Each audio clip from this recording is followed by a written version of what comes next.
I'm glad to have you here. Follow my story until the end and comment the city you're watching from.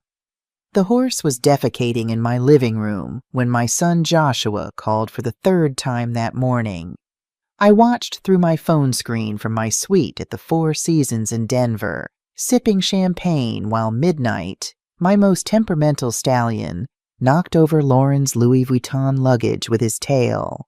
The timing was perfect, really divine, even. But I'm getting ahead of myself. Let me start from when this whole beautiful disaster began. 3 days ago, I was living my dream. At 67, after 43 years of marriage to Thomas and 40 years working as a senior accountant at Henderson & Associates in Chicago, I had finally found my peace. Thomas had been gone for 2 years now. Cancer took him slowly, then all at once, and with him went my last reason to tolerate the city's noise, the endless demands, the suffocating expectations. The Montana ranch sprawled across 80 acres of God's finest work. Mountains painted the horizon purple at sunset. My mornings began with strong coffee on the wraparound porch, watching the mist rise from the valley, while my 3 horses, Midnight, Luna, and Thunder, grazed in the pasture. The silence here wasn't empty. It was full of meaning. Bird songs, wind through pines, the distant low of cattle from neighboring farms. This was what Thomas and I had dreamed of, saved for, planned for. "When we retire, Betty," he'd say, spreading ranch listings across our kitchen table, "we'll have horses and chickens and not a damn care in the world." He never made it to retirement, but I made it for both of us. I spent that morning mucking out Luna's stall, humming an old Fleetwood Mac song, remembering how Thomas and I had danced to Landslide at our daughter's wedding. The memory was bittersweet, painful, but precious. These days, most memories of Thomas were like that. My phone buzzed against the hay bale where I'd propped it. Joshua's face appeared on the screen, the professional headshot he used for his real estate business in Chicago. All fake smile and expensive veneers that Thomas and I had paid for when he was in college. "Hi, honey," I answered, brushing straw from my jeans. "Mom, great news." He didn't even ask how I was. "Lauren and I are coming to visit the ranch." My stomach tightened, but I kept my voice level. "Oh, when were you thinking?" "This weekend. And get this. Lauren's family is dying to see your place. Her sisters, their husbands, her cousins from Miami. 10 of us total." His voice had that businessman cadence he'd cultivated, confident that whatever he proposed would be accepted without question. "You've got all those empty bedrooms just sitting there, right?" The pitchfork slipped from my hand. 10 people? "Joshua, I don't think—" "Mom!" His voice shifted to that condescending tone he'd perfected since making his first million. "You're rattling around that huge place all alone. It's not healthy. Besides, we're family. That's what the ranch is for, right? Family gatherings. Dad would have wanted this." The manipulation was so smooth, so practiced. How dare he invoke Thomas's memory for this invasion? "The guest rooms aren't really set up for—" "Then set them up. Jesus, Mom, what else do you have to do out there? Feed chickens?" He laughed like he'd said something clever. "We'll be there Friday evening. Lauren's already posted about it on Instagram. Her followers are so excited to see authentic ranch life." Before I could respond, he added the killing blow. "If you don't like it, just pack up and come back to Chicago. We'll take care of the ranch for you. A woman your age alone on a ranch. It's not really practical, is it?"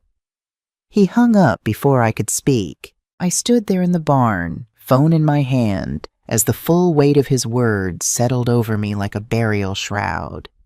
Take care of the ranch for me. The arrogance, the entitlement, the casual cruelty of it all. That's when Thunder whinnied from his stall, breaking my trance. I looked at him, all 15 hands of glossy black attitude, and something clicked in my mind. A smile spread across my face. Probably the first genuine smile since Joshua's call. "You know what, Thunder? I think you're right." I opened his stall door, patting his strong neck. "They want authentic ranch life? Let's give them authentic ranch life." The call that shattered my peace came on a Tuesday. I'd spent the morning collecting eggs from my fussy chickens, dodging Rex, my temperamental rooster who seemed to think he was guarding Fort Knox instead of a chicken coop. Thomas had named him Rex because he acted like the king of the yard. That man always did have a sense of humor. I still talk to Thomas sometimes. Not in a concerning way, I'm not losing my mind, but in the comfortable way you speak to someone who's been part of your soul for over 40 years. "You wouldn't believe what your son just said, Thomas," I muttered, gathering the last egg. "Inviting 10 people to our home without even asking. Remember when he was little and would ask permission to bring one friend over?" The ranch was mine now, but in my heart it would always be ours, Thomas's and mine. We'd spent decades dreaming about it, cutting pictures from magazines, planning what we'd do when we finally escaped the city. When the cancer diagnosis came, we accelerated our plans. Thomas insisted we buy it immediately. "I might not get to live there, Betty girl," he'd said, using the nickname he'd given me on our first date. "But I want to know you'll have it. Promise me you'll go, even if I can't." I promised. 3 months after we closed on the property, Thomas was gone. I kept my word and moved to Montana, leaving behind our Chicago condo, Joshua, and the life we'd built. Joshua had been upset about my decision, claiming I was running away from my grief. Maybe I was. But I was also running towards something, the dream Thomas and I had shared. Looking back at that phone call, I should have been firmer, should have simply said no. But for all my 67 years, saying no to my only child had never been my strong suit. Thomas was always better at setting boundaries. "You spoil that boy," he'd often say, shaking his head. "Someday he'll expect the world to roll over for him, just because he wants it to." As usual, Thomas had been right. After the call, I walked back to the house, mind racing. Joshua had a way of making me feel simultaneously guilty and angry. Guilty for wanting my own space, angry for being made to feel guilty about it. It was a talent he'd perfected in his teenage years and refined as an adult. The ranch house stood welcoming in the morning sun, a 2-story craftsman with a broad porch and windows that captured the mountain views. Thomas had fallen in love with it from the real estate listing alone. "Look at those mountains, Betty," he'd said, pointing to the photos. "Imagine waking up to that every day." Inside, the house was spacious but cozy. 4 bedrooms upstairs, Thomas's office, and an open-plan living area downstairs. It was more space than I needed alone, but Thomas had insisted on room for when the grandkids come. We'd been optimistic then, assuming Joshua and Lauren would start a family soon. 5 years into their marriage, there were no signs of grandchildren. Lauren was focused on her marketing career and social media presence, while Joshua's real estate business took all his attention. I made myself a cup of coffee and sat at the kitchen table, staring out at the mountains. 10 people, 10 strangers in my space. Lauren's family had always been polite but distant at the few holiday gatherings we'd shared. Her mother, Eleanor, had a way of looking at my modest clothes and practical shoes that made me feel like something she'd scraped off her designer boots. The more I thought about it, the more my irritation grew. This wasn't just about inconvenience. This was about respect. Joshua hadn't asked. He'd informed. He hadn't considered my feelings. He'd dismissed them. And worst of all, he'd threatened to take care of the ranch if I couldn't handle it, as if my home was something to be seized the moment I showed weakness. That's when I decided I wouldn't fight this invasion directly.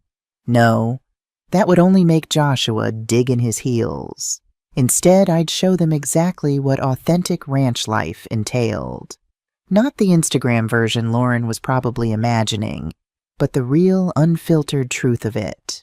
I picked up my phone and called Frank, who'd been with the property for 15 years before I bought it.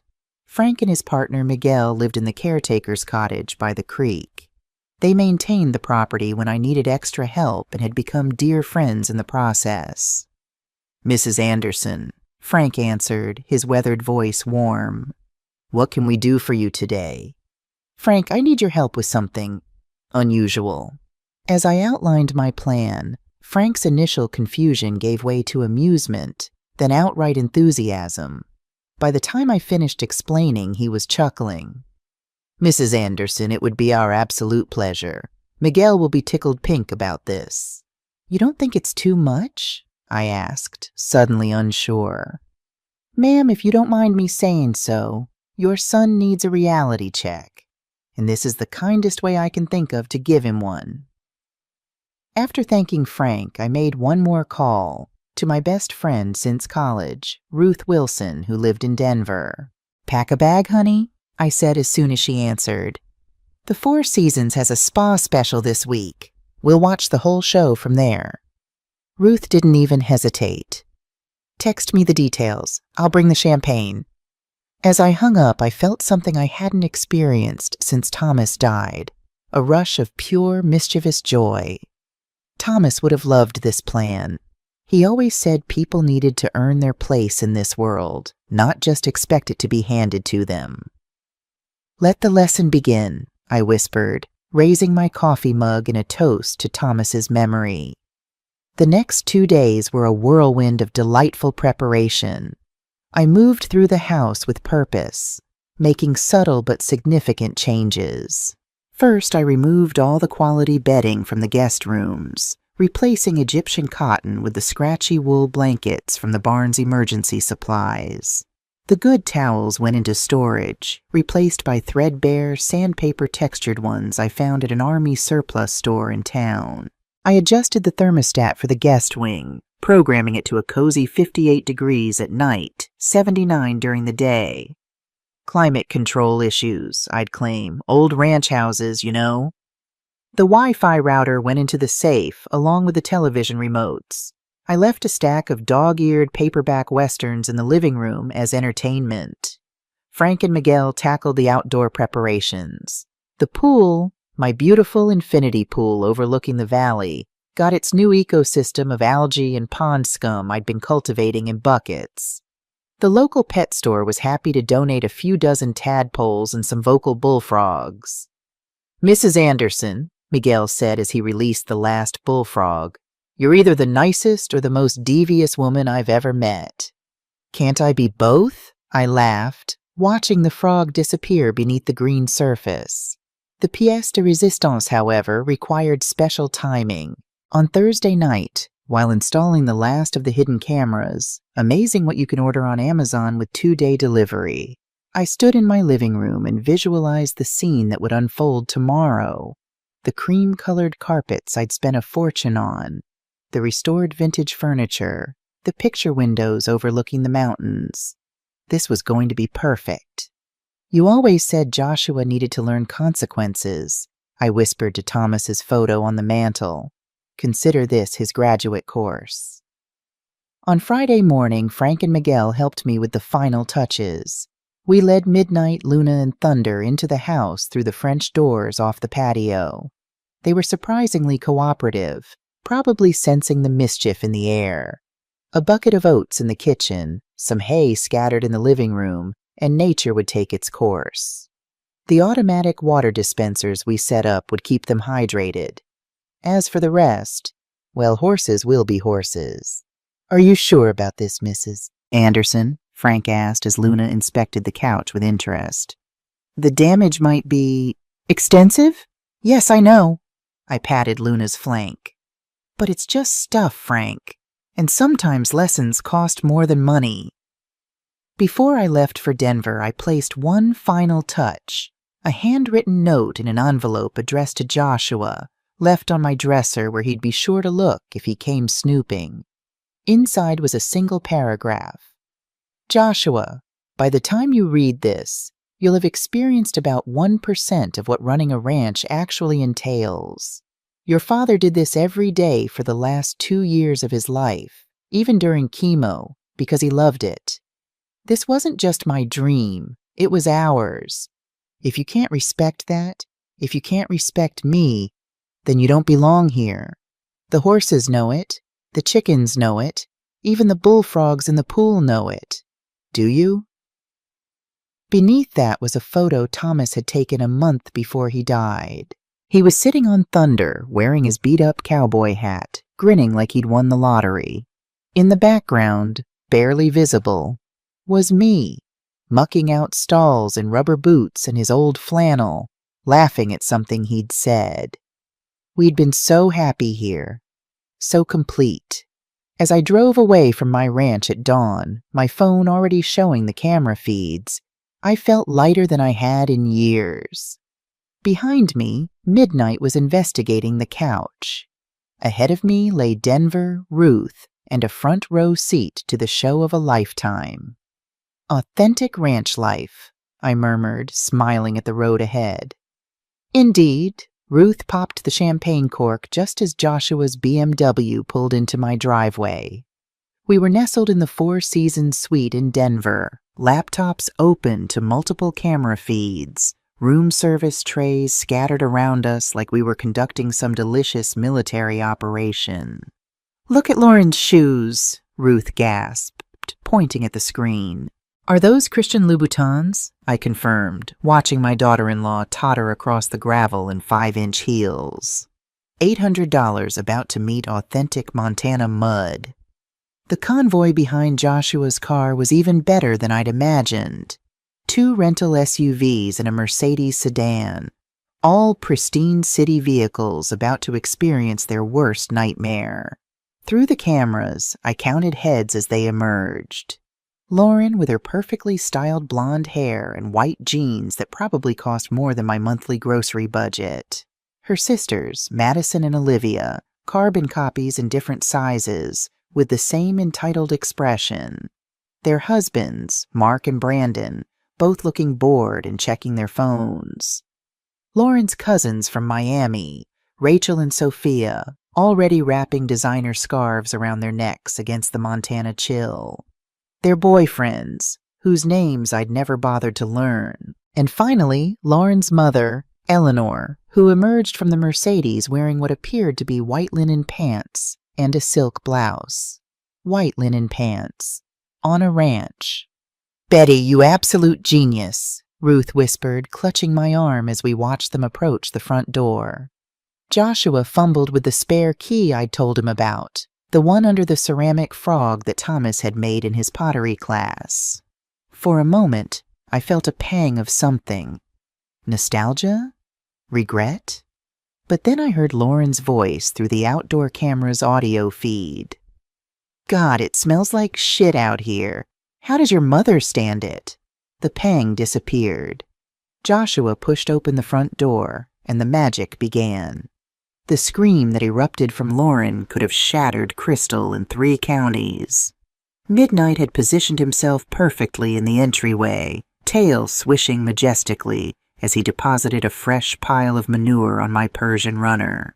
But it was Luna standing in the living room like she owned the place, casually chewing on Lauren's Hermes scarf that had fallen from her luggage. That really sold the scene.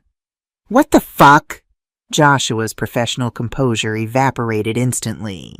Thunder chose that moment to wander in from the kitchen, knocking over the ceramic vase Thomas had made for our 40th anniversary. It shattered against the hardwood, and I surprised myself by not even flinching. Things were just things. This was priceless.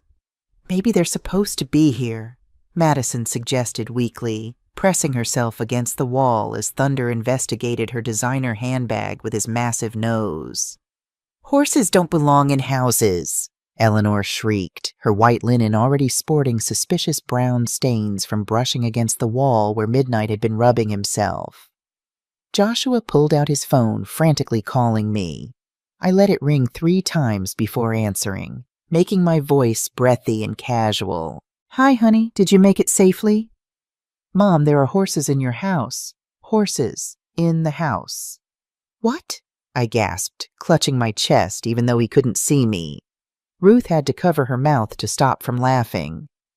That's impossible. They must have broken out of the pasture. Oh dear. How do I get them out? Frank and Miguel are visiting family in Billings this weekend. You'll have to get them back outside yourself. I tried to sound concerned. There are halters and lead ropes in the barn. They're gentle as lambs, really. Mom, I'm so sorry, honey. I'm in Denver for a medical appointment. My arthritis, you know. I'll be back Sunday evening. Sunday? Mom, you can't. Oh, the doctor's calling me in. Love you. I hung up and turned the phone off completely. Ruth and I clinked glasses as we watched the chaos unfold on screen. The next 3 hours were better than any reality TV show ever produced. Mark, trying to be the hero, attempted to grab Midnight's mane to lead him out. Midnight, offended by such familiarity, promptly sneezed all over Mark's Armani shirt. Brandon tried to shoo Luna with a broom, but she interpreted this as a game and chased him around the coffee table until he scrambled onto the couch, screaming like a child. But the crown jewel of the afternoon came when Rachel's boyfriend discovered the pool. At least we can swim, he announced, already pulling off his shirt as he headed to the patio doors. Ruth and I leaned forward in anticipation. The scream when he saw the green, frog-infested swamp that had been my pristine infinity pool was so high-pitched that thunder inside the house whinnied in response. The bullfrogs I'd imported were in full throat, creating a symphony that would have made Beethoven weep. "This is insane," Sophia wailed, trying to get a phone signal in the living room while simultaneously dodging horse droppings. "There's no Wi-Fi, no cell service. How are we supposed to? There's horse shit on my Gucci." Meanwhile, Lauren had locked herself in the downstairs bathroom, sobbing dramatically while Joshua pounded on the door, begging her to come out and help. Eleanor was on her own phone, walking in circles in the driveway, apparently trying to book hotel rooms. "Good luck with that," I murmured, knowing that the nearest decent hotel was 2 hours away and there was a rodeo in town this weekend. Everything would be booked solid. As the sun began to set, casting golden light across my monitors, the family had managed to herd the horses onto the back deck, but couldn't figure out how to get them down the steps and back to the pasture. The horses, clever things that they were, had discovered the outdoor furniture cushions and were having a delightful time tearing them apart. Madison and Olivia had barricaded themselves in one of the guest bedrooms, but I knew what was coming. The thermostat had kicked in, dropping the temperature to its programmed 58 degrees. Sure enough, within an hour they emerged wrapped in the scratchy wool blankets, complaining about the cold. "There are no extra blankets anywhere," Olivia whined, "and these smell like wet dog." That's because they were dog blankets from the local animal shelter's donation bin. I'd wash them, of course. Mostly. By 9 p.m., they'd given up on dinner. The horses had somehow gotten back into the kitchen. Tom had installed a special latch on the back door that looked locked but wasn't, and had eaten most of the groceries they'd brought. Lauren's Instagram-worthy charcuterie board was now Midnight's dinner, and the organic vegetables from Whole Foods were scattered across the floor like confetti. Joshua found the emergency supplies in the pantry: canned beans, instant oatmeal, and powdered milk. The same supplies I'd lived on for a week when we first moved to the ranch and a snowstorm cut us off from town. But for this crowd, it might as well have been prison food. "I can't believe your mother lives like this," Eleanor said, loud enough for the kitchen camera to pick up clearly. "No wonder Thomas died. He probably wanted to escape this hellhole." I felt Ruth's hand squeeze mine. She knew how much Thomas had loved this dream, how he'd drawn sketches of the ranch layout on napkins during chemo treatments, making me promise to live our dream even if he couldn't. "That bitch," Ruth muttered. "Want me to call her restaurant and cancel her reservations for the next month? I know people." I laughed. Actually laughed for the first time in days. "No, sweet friend. The horses are handling this beautifully." As if on cue, Thunder appeared in the background of the kitchen feed, tail lifted, depositing his opinion of Eleanor directly behind her white designer sneakers. When she stepped backward, the squelch was audible even through the computer speakers. The screaming started all over again. By midnight, they'd all retreated to their assigned bedrooms. The guest wing cameras showed them huddled under inadequate blankets, still in their clothes because their luggage was either horse-damaged or still in the cars, too afraid to go back outside where the horses might be lurking. The automatic rooster alarm I'd installed in the attic was set for 4:30 a.m. The speakers were military-grade, used for training exercises. Frank's brother had sourced them from an army surplus store. "Should we order more champagne?" Ruth asked, already reaching for the room service menu. "Absolutely," I said, watching Joshua pace his bedroom, gesturing wildly as he argued with Lauren in harsh whispers. "And maybe some of those chocolate-covered strawberries. We're going to need sustenance for tomorrow's show." Through the cameras, I saw Joshua pull out his laptop, probably trying to find hotels or figure out how to call a large animal removal service. But without Wi-Fi, that expensive MacBook was just a very pretty paperweight. I smiled, thinking of the note I'd left in the kitchen, hidden under the coffee maker they'd eventually find in the morning. "Welcome to authentic ranch life. Remember, early to bed, early to rise. Rooster crows at 4:30. Feeding time is 5 a.m. Enjoy your stay. Mom." Tomorrow they'd discover the task board I'd prepared, complete with instructions for mucking out stalls, collecting eggs from my very aggressive chickens, and repairing the fence that I'd strategically weakened near the pig pen at the Petersons' farm next door. Their pot-bellied pigs were escape artists who loved nothing more than investigating new territory. But tonight I would sleep in luxury, while my son learned what his father always knew: respect isn't inherited, it's earned. And sometimes the best teachers have 4 legs and absolutely no patience for bullshit. The rooster recording erupted at 4:30 a.m. with the force of 1,000 suns. Through my laptop screen at the Four Seasons, I watched Joshua bolt upright in bed, tangled in the scratchy wool blanket, his hair standing at angles that defied physics. The sound was magnificent. Not just one rooster, but an entire symphony of roosters I'd mixed together, amplified to concert levels. "What the hell is that?" Lauren shrieked from under her pillow. Ruth had stayed the night in my suite, and we were already on our second pot of coffee, fresh fruit and pastries arranged between us like we were watching the Super Bowl. "Is that the actual volume?" Ruth asked, wincing as Eleanor's scream joined the chorus from the next room. "Oh no," I said sweetly, adjusting my reading glasses. I turned it up a bit. "You know, my hearing isn't what it used to be. I need it loud to wake up." The beauty of the system was its persistence.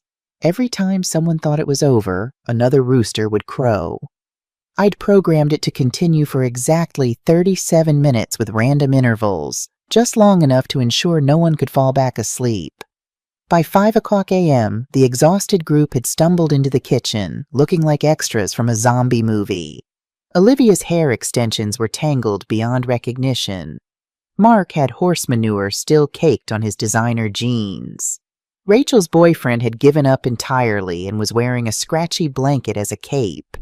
Joshua found my note under the coffee maker. His face as he read it was a masterpiece of evolving horror. "Feeding time?" Brandon read over his shoulder. "What feeding?" That's when they heard the sounds from outside. My automatic feeders had failed to dispense.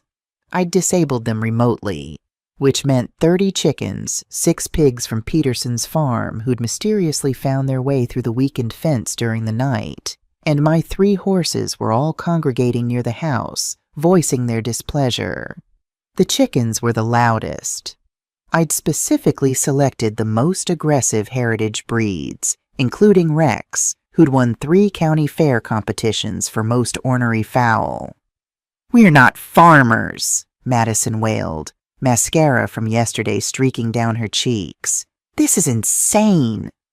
"Just ignore them," Lauren commanded, trying to maintain some authority. "We'll go to town for breakfast." Joshua's phone GPS helpfully informed them that town was 43 minutes away. One way, the nearest Starbucks 2 hours. "I found instant coffee," Sophia announced, holding up the jar of decaf I'd left prominently displayed. They wouldn't find the real coffee I'd hidden behind the 10-year-old canned pears until much later, if at all. While they struggled with the ancient stovetop percolator I'd substituted for my Keurig machine, the animals grew louder. Thunder had discovered he could bang the gate with his head, creating a rhythmic boom that echoed across the valley.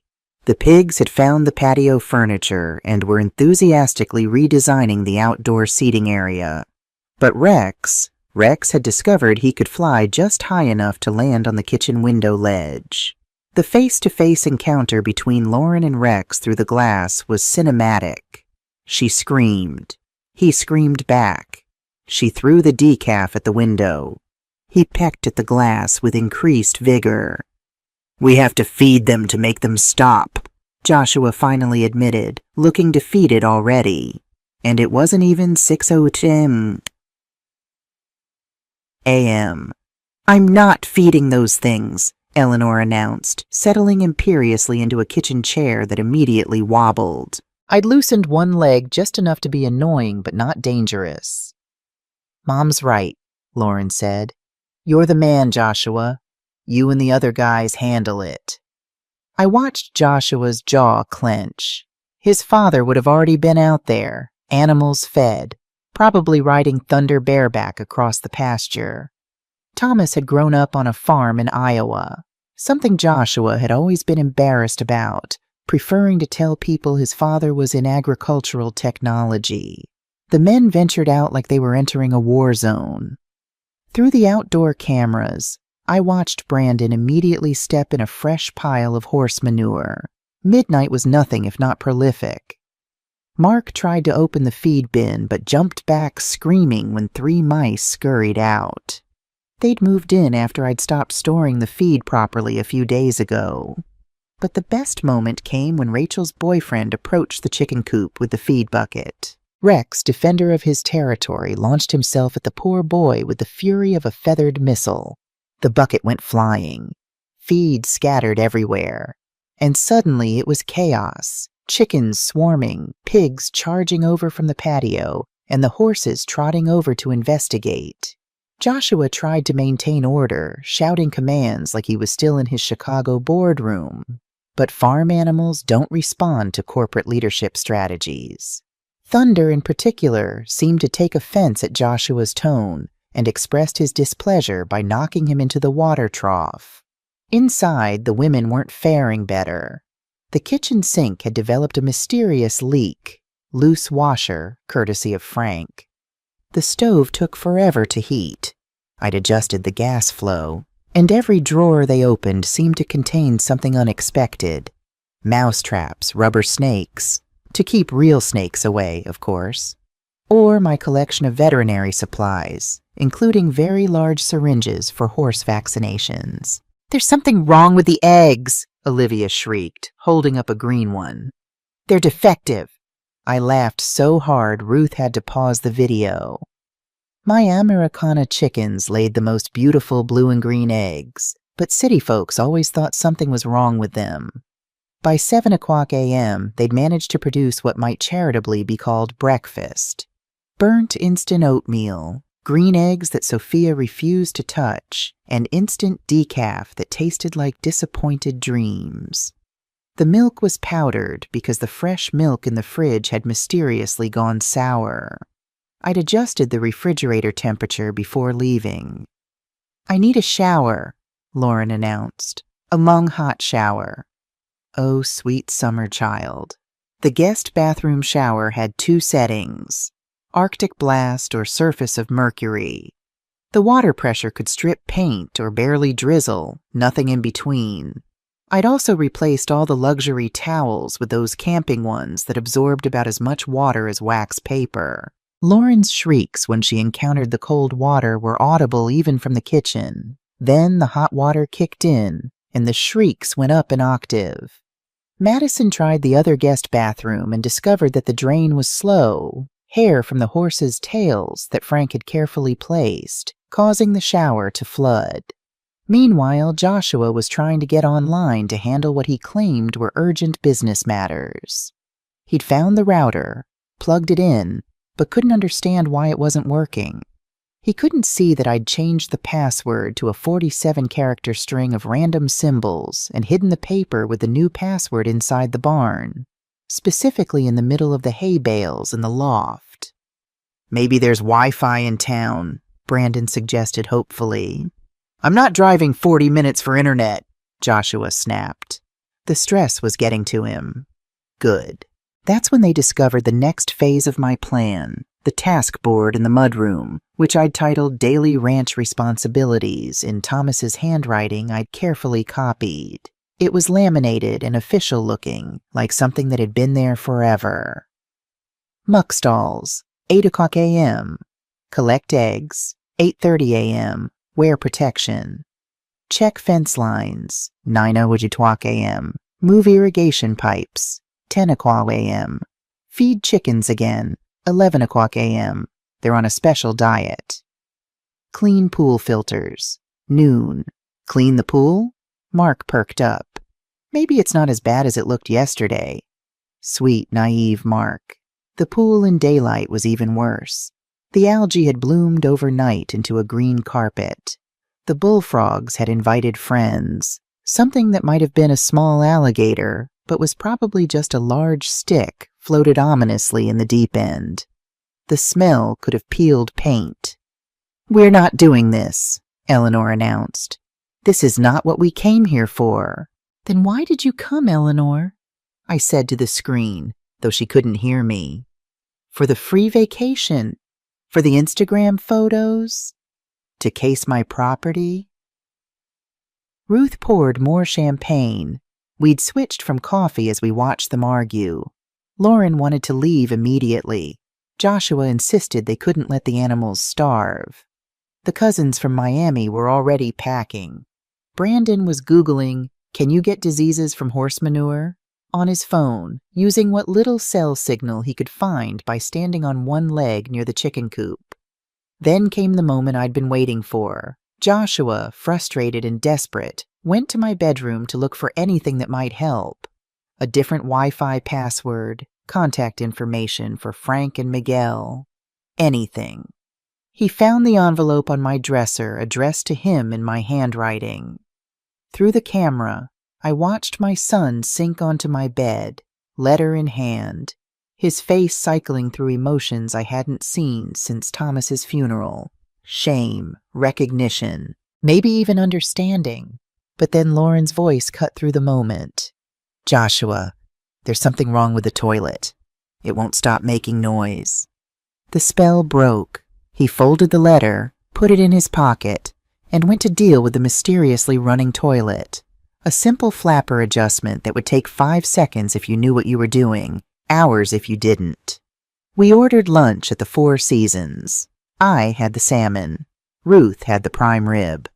My phone showed 17 missed calls from Joshua, 23 from Lauren, and one text from Eleanor that just said, "This is elder abuse. Elder abuse." I laughed so hard the waiter came to check on us. The sun was setting on their first full day at the ranch. Through the cameras, I could see them gathered in the living room, exhausted, dirty, and defeated. They'd managed to feed the animals badly, collect some eggs, losing 3 to Rex's fury, and Brandon had fallen into the pool trying to skim the algae. They were eating canned beans and stale crackers for dinner because no one wanted to drive to town, and the horses had gotten into the kitchen again while they were outside, eating everything else edible. "One more day," I told Ruth, raising my glass. "One more day, and they'll break completely." "You're evil," she said admiringly. "Absolutely evil." "No," I corrected, thinking of Thomas, of the life we'd built, of the dreams Joshua wanted to steal. "I'm just a rancher protecting her land." Sunday dawned with what the Weather Service would later call an unprecedented temperature spike for the season. By 6 o'clock a.m., it was already 85 degrees. By 7 o'clock a.m., when the exhausted group stumbled into the kitchen after another rooster serenade, it was pushing 90 degrees.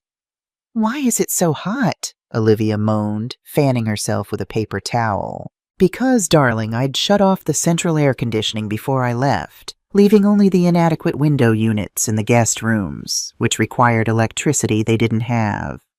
The manual override for the generator was in Thomas's workshop behind approximately 700 pounds of lumber I'd had Frank stack there for winter projects.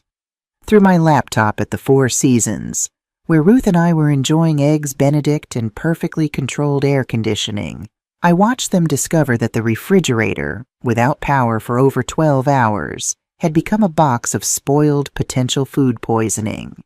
The smell when Mark opened it sent everyone fleeing to the porch, where the llamas were waiting. Now I should explain about the llamas. They weren't mine. They belonged to the Johnsons 2 properties over, but llamas, like teenagers, tend to wander when they find weak spots in fences. And someone, definitely not Frank on my instructions, might have created a very convenient path from the Johnsons' south pasture directly to my front yard. 3 llamas. Napoleon the Spitter, Julius the Screamer, and Cleopatra, who had personal space issues. Brandon was the first to make eye contact with Napoleon. Fatal mistake. The llama's ears went back, his neck arched, and with the accuracy of a trained sniper, he launched a green, grassy spray directly into Brandon's face. The scream Brandon produced harmonized beautifully with Julius's responding call, a sound somewhere between a rusty gate and a demon's laugh. Cleopatra, not to be outdone, decided Madison's hair looked like hay and tried to eat it. "What are these things?" Lauren shrieked, dodging Julius's attempt to smell her armpit. "Guard llamas," I told my laptop screen. "Very effective ones." The thing about llamas is they're curious, extremely curious. And once they decide you're interesting, they follow you everywhere. The group retreated to the house, but the llamas simply stood at the windows, staring in with their enormous eyes, occasionally screaming their displeasure at being excluded. Inside, the temperature was climbing. Without power, without air conditioning, and with the morning sun turning the windows into magnifying glasses, the house was becoming an oven. They opened every window, which let in the flies that had multiplied exponentially thanks to all the animal droppings no one had properly cleaned up. "We need ice," Joshua declared, already sweating through his last clean shirt. The ice maker, of course, required electricity. The backup ice in the barn freezer had melted when the power went out. The nearest store was 43 minutes away, and the car situation hadn't improved. The BMW still had a flat. A roofing nail accidentally dropped near his parking spot. The Mercedes was now Napoleon's permanent residence. He'd taken a particular liking to the leather seats. And the rental cars remained mysteriously locked with the keys inside. A mystery that would have been solved if they'd noticed the helpful crow who'd learned to pick up shiny objects. That's when Mark discovered the well. "There's a hand pump," he announced triumphantly. "We can at least get cold water." What Mark didn't know was that the well pump hadn't been maintained in years. It worked, technically, but the water came up rust-colored and smelling of sulfur. They tried it anyway. Sophia threw up. Even the llamas backed away from the smell. By noon, the temperature hit 102 degrees. The metal roof was clicking and popping with expansion. The horses had found the only shade directly under the kitchen window and were contributing their own special aromatherapy to the situation. The chickens had given up entirely and were lying in dust bowls they'd created, panting with their beaks open. "I'm calling 911, Eleanor announced, holding up her phone with its single bar of reception. "And telling them what?" Joshua snapped, his patience finally gone. "That it's hot and there are llamas? That's when Rex, heat-stressed and furious about everything, discovered he could fly high enough to come through the broken bedroom window. The sounds from upstairs were a mixture of rooster rage and human hysteria. Rachel's boyfriend came running down with scratches on his arms and Rex's tail feathers in his hand. "It attacked me. The chicken attacked me in my sleep." Technically, no one had been sleeping, but the drama was appreciated. The afternoon brought the wind. Montana wind doesn't play. It comes in at 40 mph and brings half the topsoil with it. The broken window became a portal for dust, hay, and what I can only describe as farm confetti. Within minutes, everything was coated in a fine layer of agricultural history. "We're leaving," Lauren announced for the 100th time. "We'll walk to town if we have to." "It's 105 degrees, Joshua pointed out. "It's over 40 miles. We'll die." "We're dying here." That's when they heard the trucks. 3 pickup trucks rumbling down the drive, music blaring, horns honking. The cavalry rescue? No, it was the Hendersons from the next ranch over, coming for the Sunday social I'd forgotten to mention I'd signed up to host weeks ago. 15 people poured out of the trucks carrying casserole dishes, coolers of beer, and a karaoke machine. Big Jim Henderson, all 300 pounds of him, grabbed Joshua in a bear hug. "You must be Betty's boy. She told us all about you. Said you were dying to experience real ranch life." What? "Don't worry. We brought everything. Even got the mechanical bull in the truck. Your mama said you wanted to learn to ride." Ruth and I nearly choked on our mimosas, watching Joshua's face as they unloaded an actual mechanical bull and set it up in the front yard. The llamas were fascinated. Napoleon immediately spit on it. The Hendersons, blessed souls, didn't care about the power outage. They had generators in their trucks. They didn't care about the heat. They were ranchers. They didn't even care about the llamas, though Big Jim's wife, Dolly, did ask, "These new? Don't remember Betty mentioning llamas." What followed was 3 hours of forced socialization. The Hendersons were lovely people who assumed Joshua's family were equally enthusiastic about ranch life. They wanted to hear all about their plans for the property, their favorite cattle breeds, their thoughts on rotational grazing. Olivia tried to explain she was from Miami. Big Jim's son, Little Jim, who was actually bigger than Big Jim, took this as an invitation to tell her about every person he'd ever met from Florida. A story that took 45 minutes and included photos. Mark was forced onto the mechanical bull. He lasted 1.3 seconds before being launched into a pile of hay that the llamas had been using as a bathroom. The Hendersons cheered like he'd won the Olympics. Lauren locked herself in the bathroom to cry, but Dolly followed her, assuming she needed girl talk about ranch wife life. Through the bathroom camera, I heard Dolly giving detailed advice about birthing cattle, treating foot rot, and the best way to castrate bulls. The karaoke started at 4:00 p.m. Big Jim insisted everyone participate. Brandon's rendition of Friends in Low Places while Napoleon screamed along was particularly memorable. Eleanor, forced to sing Stand By Your Man, looked like she was passing kidney stones. But the moment that broke Joshua completely came when Little Jim asked, "So when's your mom coming back?" "She promised to show me her new canning setup." "She's in Denver," Joshua said weakly. "Medical stuff." "Medical stuff? That woman's healthier than my prize bull. Saw her last week throwing hay bales like they were pillows. What kind of medical stuff?" Joshua couldn't answer because that's when Napoleon, protective of his new territory, decided the mechanical bull was a threat. A 400-pound llama charging a mechanical bull while 15 ranchers scrambled for safety and 2 other llamas screamed encouragement is something nature documentaries should cover. The Hendersons finally left at sunset, but not before extracting promises to do this every Sunday and leaving behind the mechanical bull because y'all need practice. The family sat in the wreckage of the yard as darkness fell. No power, No food that was safe to eat, covered in dust, sweat, and various animal fluids. The temperature had dropped to a mere 95 degrees Celsius.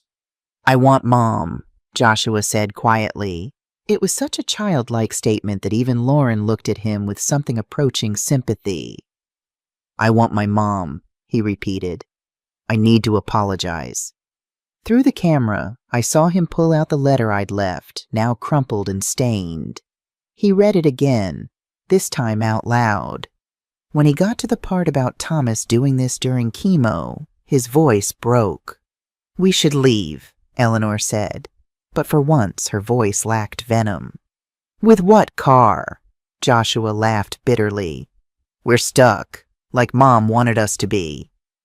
"Maybe," Mark said carefully, "she wanted you to understand something." "Understand what? That ranch life is hell?" "That it's work," Mark said. "Hard work every day, and she does it alone now." The silence stretched. Even the llamas had quieted, silhouetted against the darkening sky. "I told her she should sell," Joshua admitted. "The day after Dad's funeral, at the reception. I pulled her aside and said she was too old to handle this place alone. Said Dad was selfish for wanting to die here." Even Eleanor winced at that. "I had a buyer lined up, a development company. They would have paid 3 times what she paid for it." "You were trying to sell your mother's home?" Madison asked, shocked. "I thought I was helping. She's 67, alone doing all this?" He gestured at the chaos around them. "You thought you were getting rich," Lauren corrected. The truth of it hung in the air like the dust that still swirled in the wind. That's when I decided it was time. I called Frank, who'd never actually left town. "Phase 3, I said simply. "With pleasure, Mrs. A," he replied. 30 minutes later, as the family sat in their dusty, defeated silence, headlights appeared on the drive. Frank's truck pulling a trailer with 3 very familiar horses. "Evening, folks," Frank said, tipping his hat. "Got a call from Mrs. Anderson. Said you might need some help getting these horses back where they belong." It took them a moment to understand. The horses in the trailer were Midnight, Luna, and Thunder, which meant... "Whose horses are in the house?" Joshua asked weakly. "Oh, those would be the Petersons' rescue horses. They're filming a documentary about animal intelligence. Mrs. Anderson volunteered her place for the weekend. Didn't she mention it? They're trained to open doors, work latches, even use human toilets if needed. Though I see they didn't quite master that last one." The look on Joshua's face was worth every penny of the 4 Seasons presidential suite. "The llamas are ours, though," Frank continued cheerfully. "Well, the Johnsons. They'll want them back eventually. Maybe. They're kind of jerks, honestly." As if in agreement, Napoleon spit one last time, hitting the mechanical bull with impressive accuracy. "Mrs. Anderson will be back tomorrow morning," Frank said, already leading the rescue horses to the trailer. "Said to tell you she hopes you enjoyed your authentic ranch experience. Oh, and the power's controlled by an app on her phone. She'll turn it back on when she gets home."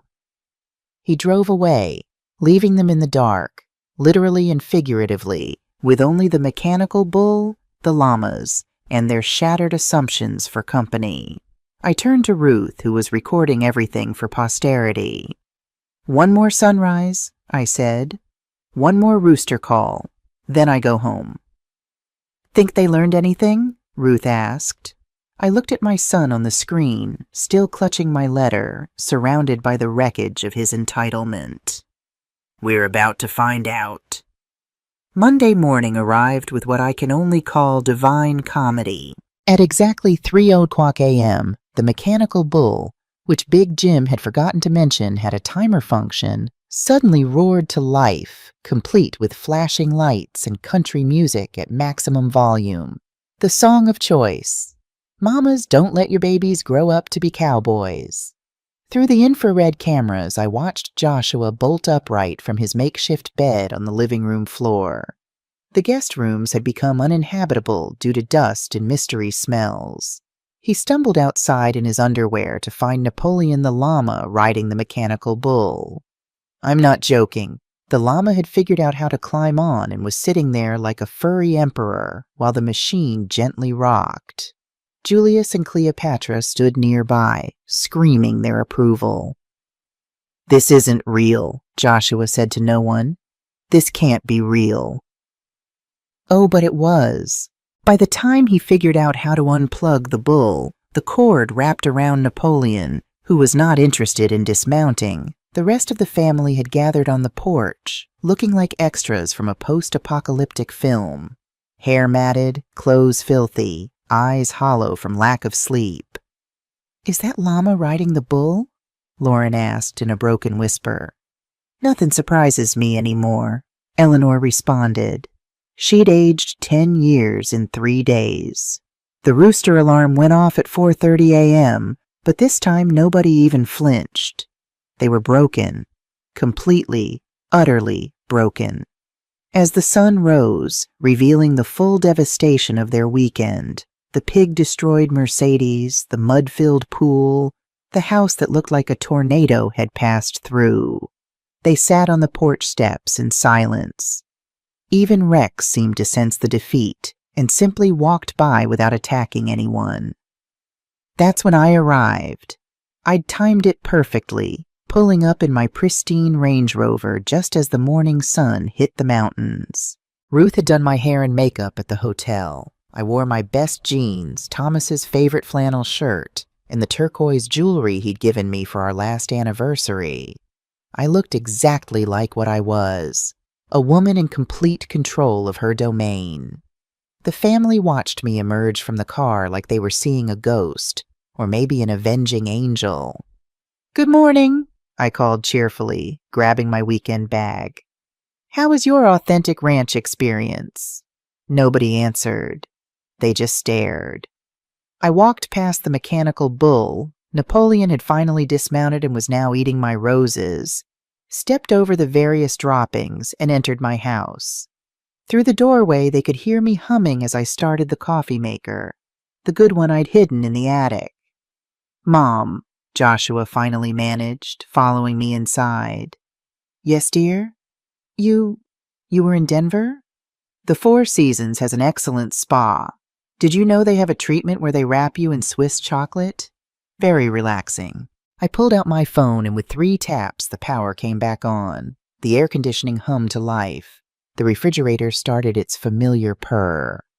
"You could control it the whole time," he said. It wasn't a question. "I can control quite a lot of things, Joshua. This is my home." The others had crept inside, watching our interaction like it was live theater.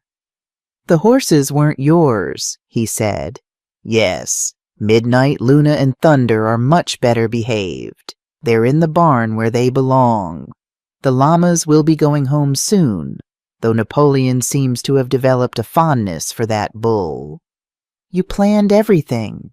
I turned to face him fully, channeling every moment of frustration, disappointment, and hurt from the past 2 years. "No, Joshua, you planned everything. You planned to intimidate me into leaving. You planned to take over my home. You planned to turn our dream, your father's and mine, into some Airbnb investment. You even researched my finances and consulted with that development company about subdividing the property." Lauren gasped. She hadn't known about that last part. "How did you—" "Mr. Davidson from the development company is married to Ruth's sister. Small world, isn't it? He was very interested to learn that you were negotiating the sale of property you don't own." I was trying to help. "No." My voice could have frozen hell. "You were trying to help yourself to your inheritance, as you called it. Tell me, Joshua, what did you inherit from your father?" He was silent. "I'll tell you what he left you. He left you a mother who loves you despite your greed. He left you memories you ignored. He left you values you rejected. And he left you the opportunity to be a better man than you've chosen to be." I pulled out a document from my bag. This is the deed to the ranch. As you can see, it's been transferred to a living trust. You are not a beneficiary. The ranch will be maintained as a working farm and animal sanctuary in perpetuity. When I die, it will be managed by the Henderson family, who actually understand what it means to love the land." Eleanor made a strangled sound. Joshua went pale. "You cut him out," Lauren whispered. "I gave him exactly what he gave me.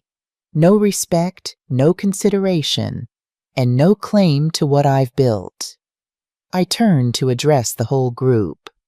"You came here uninvited, treating my home like a hotel and me like the help. You posted on social media about inheriting a ranch before I was even dead. You complained about every aspect of the life your father and I chose while planning to profit from our labor." "That's not," Joshua started. "I have recordings, Joshua. Every phone call where you discussed my decline. Every conversation with Lauren about how to handle me. The group text where you all mocked the ranch and called me a stubborn old woman playing farmer." I pulled out my tablet, showing them screenshots, their own words, damning and cruel. "But here's what you don't have recordings of. Your father, 2 weeks before he died, sitting on that porch, making me promise not to let you destroy this place. He knew what you'd become. It broke his heart, but he knew." Joshua sank into a chair.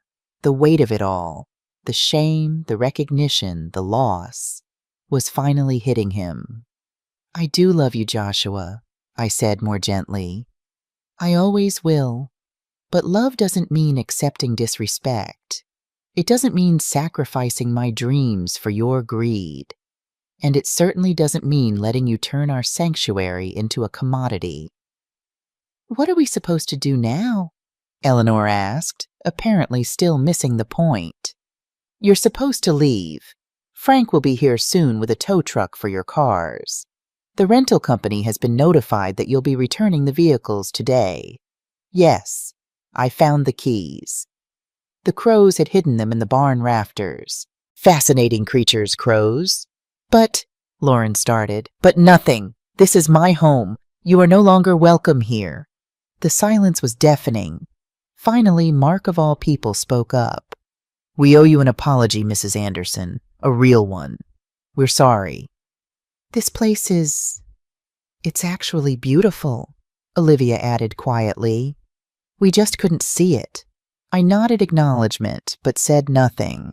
Apologies were words. Thomas always said to watch what people did, not what they said. It took 3 hours for them to pack and clean up the worst of the damage. I supervised, sitting on the porch with my coffee, occasionally calling out helpful suggestions. "The pig afterbirth needs special cleaner. It's under the sink. Yama's spit is acidic. Better scrub harder. That's not mud in the pool filter." Frank arrived with his tow truck and a crew. The cars were retrieved, cleaned minimally, and made drivable.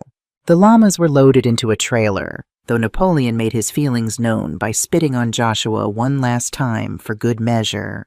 As they prepared to leave, Joshua approached me one final time. "Mom, I know," I said. "You're sorry. You'll do better. You want another chance, right?" He nodded miserably. "Earn it," I said simply. "Not with words, not with grand gestures, with time and genuine change. Your father spent 2 years building this place with his bare hands while fighting cancer. When you can match his commitment to something beyond yourself, call me." "How will I know when that is?" "You'll know." He hugged me then, awkwardly, briefly. It was the first real emotion he'd shown all weekend. They drove away in a convoy of damaged vehicles and damaged egos. Lauren didn't look back. Eleanor was already on her phone, probably complaining to her bridge club. The cousins from Miami would have a story nobody would believe. But Joshua looked back once, and in that glance I saw something that might have been understanding. Or maybe just regret. Time would tell. Frank helped me release my actual horses back into the pasture. Midnight immediately rolled in his favorite dust patch. Luna trotted to the apple tree. Thunder stood at the fence, surveying his kingdom with satisfaction. "Hell of a weekend, Mrs. A," Frank said, grinning. "Worth every penny of the hotel and your overtime pay. Mr. Anderson would have loved this." "He would have," I agreed, though he probably would have used actual skunks instead of just skunk spray. We laughed, standing there in the afternoon sun, surrounded by the controlled chaos of a working ranch. That evening, I sat on the porch with a glass of Thomas's favorite whiskey, watching the sunset paint the mountains purple and gold. The ranch was quiet except for the normal sounds: horses nickering, chickens settling for the night, the distant low of cattle. My phone buzzed. A text from Joshua. "The mechanical bull is still in your yard." I texted back, "Consider it a monument to authenticity." Then I turned off my phone, raised my glass to Thomas's memory, and enjoyed the perfect silence of a dream defended and a home reclaimed. 3 weeks passed in blessed peace. The ranch returned to its rhythm: morning coffee with the sunrise, afternoons tending the garden Thomas and I had planted, evenings with my horses and a good book. The mechanical bull remained in the front yard, a monument to boundaries well defended. I'd planted flowers around it. The neighbors thought I'd lost my mind. I'd never been saner. Frank and Miguel had restored the house to its proper state. The rescue horses were back with the Petersons, though they sent me videos of their progress with the toilet training. The llamas had been returned to the Johnsons, who apologized profusely until I told them what happened. Then they apologized for not sending more llamas. The Hendersons, bless their hearts, kept asking when the next Sunday social would be. "Your boy and his fancy friends livened things up," Big Jim boomed when he stopped by to check on me. "Little Jim's still talking about that woman in the white pants. Never seen someone turn that shade of green when he described calf birthing." Life settled back into its peaceful rhythm, but something felt different. I found myself looking at Thomas's photo more often, asking him silent questions. Was I too harsh? Did I go too far? Will he ever understand what this place means to us? Thomas, of course, didn't answer, but I knew what he'd say. "Time will tell, Betty girl. You can lead a horse to water." Then the letter arrived. Not an email or text, but an actual handwritten letter in Joshua's careful script, the same penmanship I'd taught him when he was 7, sitting at our kitchen table in Chicago, his tongue poking out in concentration. "Dear Mom," it began, and already my heart was racing. "I've been volunteering at the Veterans Ranch in Colorado, the one that helps wounded warriors through equine therapy. I remember Dad mentioning it once. I've been mucking stalls, feeding horses, and learning to shut up and listen." I had to pause, my coffee growing cold in my hands. Joshua? Mucking stalls? Yesterday, a veteran named Marcus, who lost both legs in Afghanistan, told me I reminded him of his son. "Soft hands, hard head," he said. Then he taught me to bridle a horse named Warrior, who only trusts people who approach with genuine respect. It took 6 hours. I cried twice. Warrior finally let me near when I stopped trying to prove something and just sat in his stall, quiet, waiting for permission to exist in his space. I could picture it, my suited, manicured son sitting in horse muck, learning patience the hard way. I think I understand now, not asking for anything. Just wanted you to know. Love, Joshua. P.S. Lauren filed for divorce. She kept the Mercedes. The pigs had done $30,000 in damage to the interior. I read it 3 times, sitting at the same kitchen table where I'd taught him to write. Was this growth or manipulation? Time would tell. Thomas always said redemption was a marathon, not a sprint. 2 days later, Ruth called. You need to check Facebook. I rarely use social media, but I logged in to find something unexpected.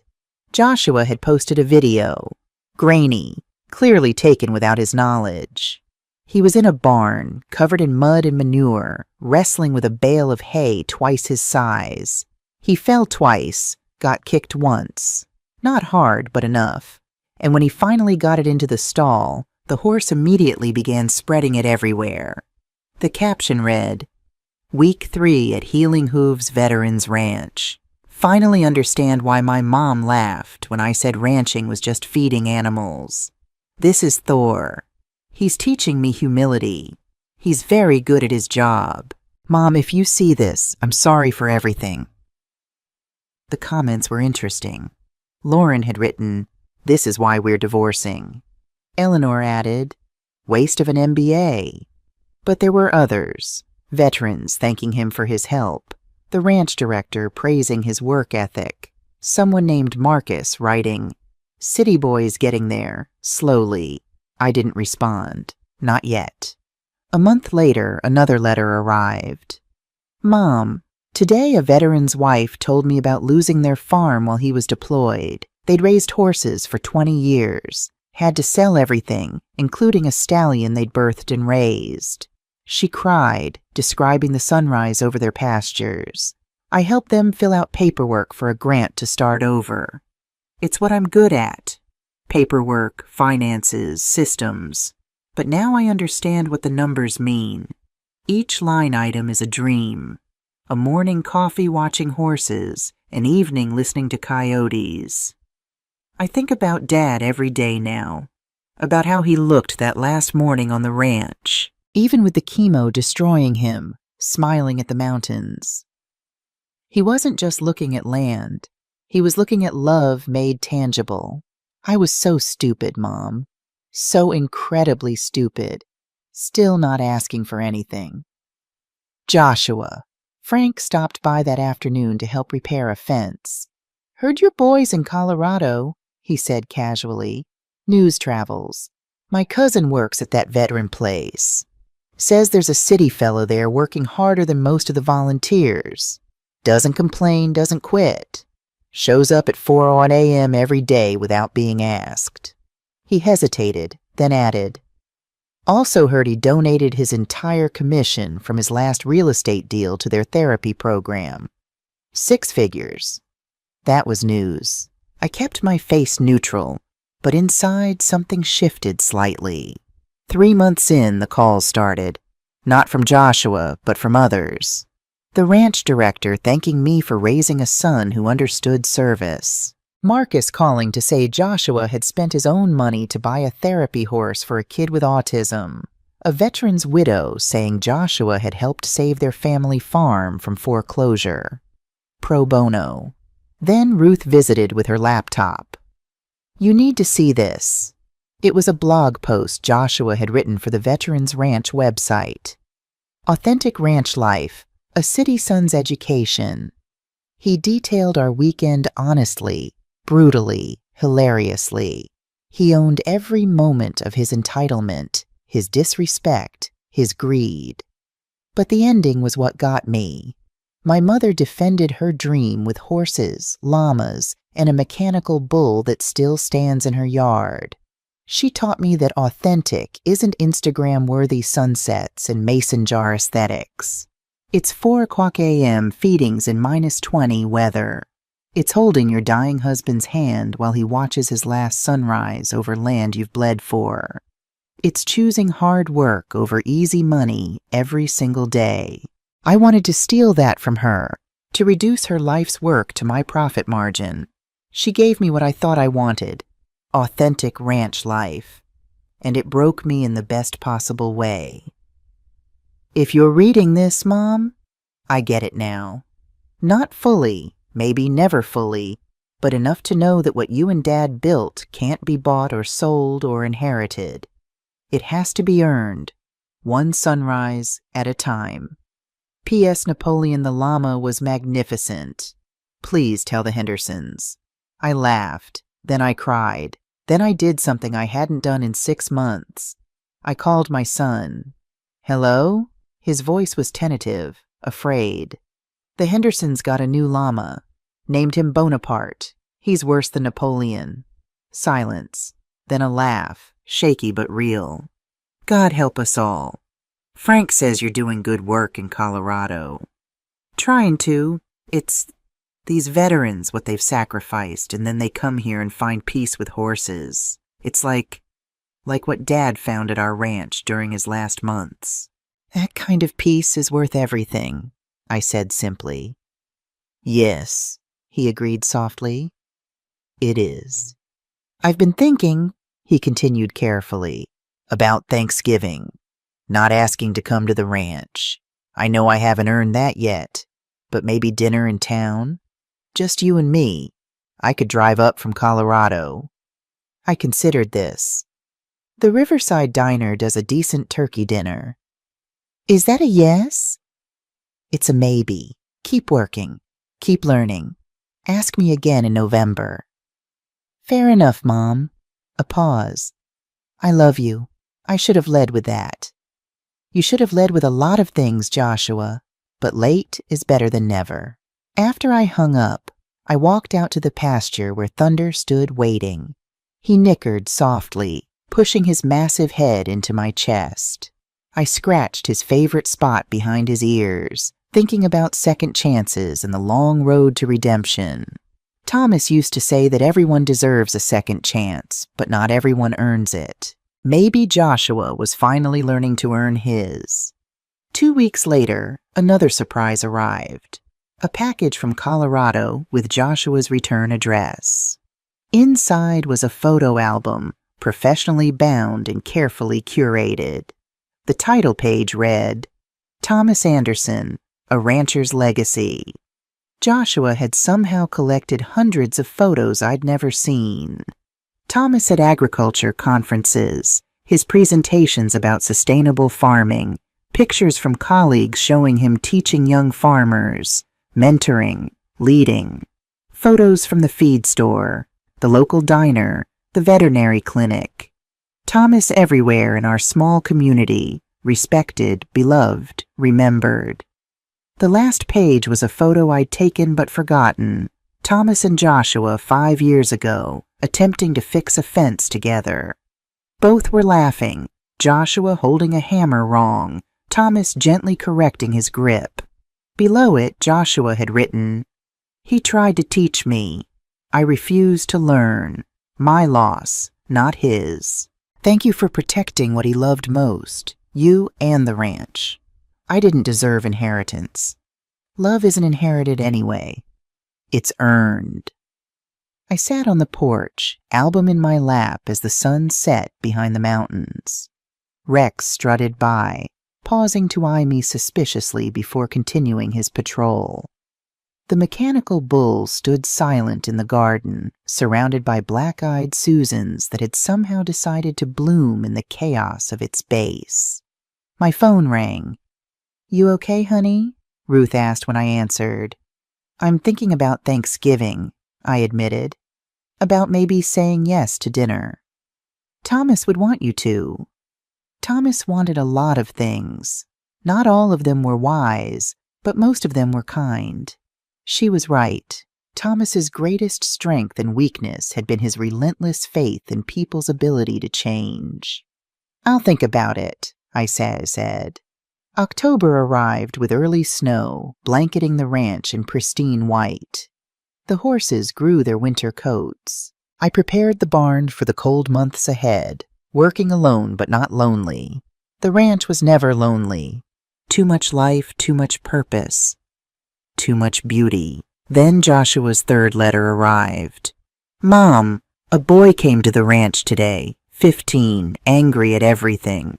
His dad died in Iraq when he was 3. His mom remarried an asshole. He reminded me of myself. All that anger with nowhere to go but inward or outward, both destructive. I taught him to muck stalls. He complained the entire time. Said it was stupid, pointless, beneath him. I just kept working beside him. Remembering you doing the same that weekend, never rising to my bait, just consistently demonstrating what needed done. Hour 3, He finally asked why I volunteered here when I clearly had money. The BMW gave me away. I told him about you, about Dad, about the ranch, about learning too late that what looks like mundane work is actually love in action, that every stall cleaned makes space for healing, that dignity isn't about being above certain work, but about doing all work with purpose. He stopped complaining. We worked in silence after that. Good silence, like you and Dad used to share. At the end, he asked if he could come back tomorrow.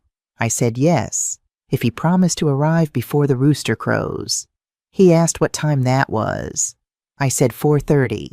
He said his mom could drop him at 4 o'clock. Mom, I think I understand now why you didn't just tell me these things. Some lessons can't be taught, only learned. And they can't be learned without the work. Thank you for making me do the work. Your son's still learning. I called him that night. Thanksgiving, I said without preamble. But not at the diner. Here at the ranch. Silence, then barely audible. Really? You'll arrive the day before. You'll help with the morning feeding. You'll sleep in the guest room, the cold one with the scratchy blankets. You'll help me cook, using eggs from Rex's harem. And if you complain even once, you'll meet Bonaparte the llama. Mom, thank you. I won't let you down. You already have. That's not the point anymore. The point is who you choose to be next. I choose better. We'll see. November came fast. The day before Thanksgiving, I watched from the window as Joshua's car, not the BMW, but an older Jeep covered in mud, navigated the drive. He parked, sat in the car for a full minute gathering courage, then emerged. He was different, leaner, harder, calloused hands visible even from a distance. He moved differently too, less swagger, more purpose. When thunder whinnied from the pasture, Joshua walked directly to the fence, offering his hand for the horse to smell. Thunder, magnificent judge of character that he was, considered for a long moment, then pushed his nose into Joshua's palm. "Hi, Mom," Joshua said when I emerged onto the porch. "You're late. Feeding started 10 minutes ago." He grinned, his father's grin, the one I hadn't seen in years. "Then I better get to work." We worked side by side in companionable silence, mucking stalls, distributing hay, checking water. He knew what to do now, moved with efficiency, if not quite ease. When Rex challenged him at the coop, Joshua stood his ground, waiting until the rooster decided he wasn't worth the effort. That evening, preparing vegetables for tomorrow's dinner, Joshua asked, "Did you really stay at the Four Seasons the whole time?" "Presidential suite. Ruth and I had spa treatments twice a day." He laughed, really laughed. That's genius. Evil genius, but genius. Your father would have enjoyed it. He always said I was too nice to you." He was right. Yes, he usually was. We talked through dinner, not about the past, but about the present. The veterans he worked with, the horses he'd learned to read, the kid who now showed up every day at 4 o'clock a.m., slowly healing through hard work and horse wisdom. "I'm seeing someone," he mentioned casually. "A veterinarian. She volunteers at the ranch, grew up on a cattle farm in Wyoming. And she says I'm soft but salvageable. Smart woman. She wants to meet you. Maybe Christmas. Maybe. Let's get through Thanksgiving first." That night I heard him get up several times, checking on the horses like Thomas used to do. Nature or nurture, finally expressing itself correctly. Thanksgiving morning arrived crisp and clear. We worked through the morning feeding, then came inside to cook.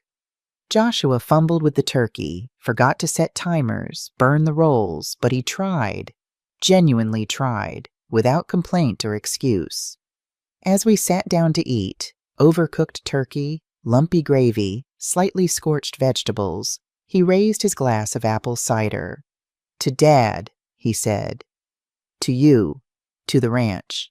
to second chances I don't deserve but I'm grateful for, to learning however long it takes. To learning, I countered, clinking my glass against his. We ate in peaceful silence, watching the mountains through the window. The mechanical bull stood in the garden, now decorated with Christmas lights, because why not? The horses grazed peacefully. Rex, for once, was quiet. "Mom," Joshua said suddenly, "I need to tell you something." I tensed. The development company. I didn't just inquire about the ranch value. I had papers drawn up, power of attorney documents. I was going to... If you had shown any sign of decline, I was going to... I know, I said quietly. Mr. Davidson told Ruth everything. How can you forgive that?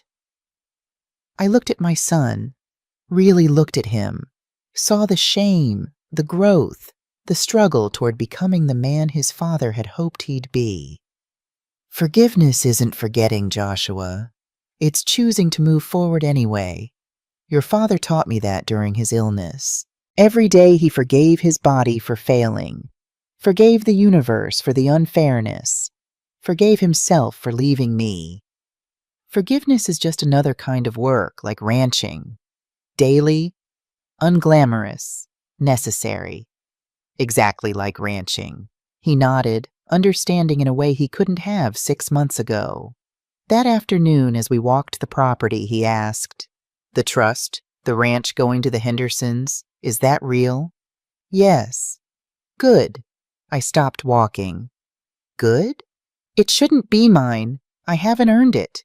Maybe someday I'll be worthy of being part of its legacy, but not through inheritance, through work, through showing up every day and proving I understand what it means." "And what does it mean?" He looked around at the mountains, the grazing horses, the endless sky. "It means choosing love over money, purpose over profit, hard work over easy paths. It means being a steward, not an owner." Thomas would have been proud. I was proud. "The Hendersons need help with their calving season come spring," I mentioned casually. "Are you inviting me to visit?" "I'm suggesting you might want to learn about cattle. If you're going to understand ranching, really understand it, you need more than horses and llamas." Bonaparte, God help us. Yes, Bonaparte. As the sun set behind the mountains, painting the sky in shades of amber and rose, Joshua helped me feed the horses one more time. Thunder accepted a carrot from his hand. Luna allowed him to brush her. Midnight remained aloof, but didn't actively reject him. "Progress," Joshua said as we walked back to the house. "Thank you," he said as we reached the porch. "For the lesson. The weekend from hell, the wake-up call, all of it. Thank Frank and Miguel and the Petersons' rescue horses, and especially Napoleon. A llama changed my life." There's a sentence I never thought I'd say. We laughed, parent and child walking together across land that would never be his, but might someday, with enough work and growth, be home to him again. That night I found him sitting on the porch, despite the cold, looking at the stars. "Dad did this, didn't he? Sat out here at night, every night, even when he could barely walk." "What did he think about?" "The future, the past, the moment, everything and nothing." "I'm sorry I missed it. Sorry I missed him, the real him, not the city version I preferred." "He's here," I said, gesturing at the vast darkness punctuated by stars. "In the land, the animals, the work. In you, when you choose to see it." Joshua nodded, pulling his jacket tighter. I chose to see it. And maybe, just maybe, he was beginning to. Christmas arrived with a blizzard that would have made national news if anyone cared about rural Montana.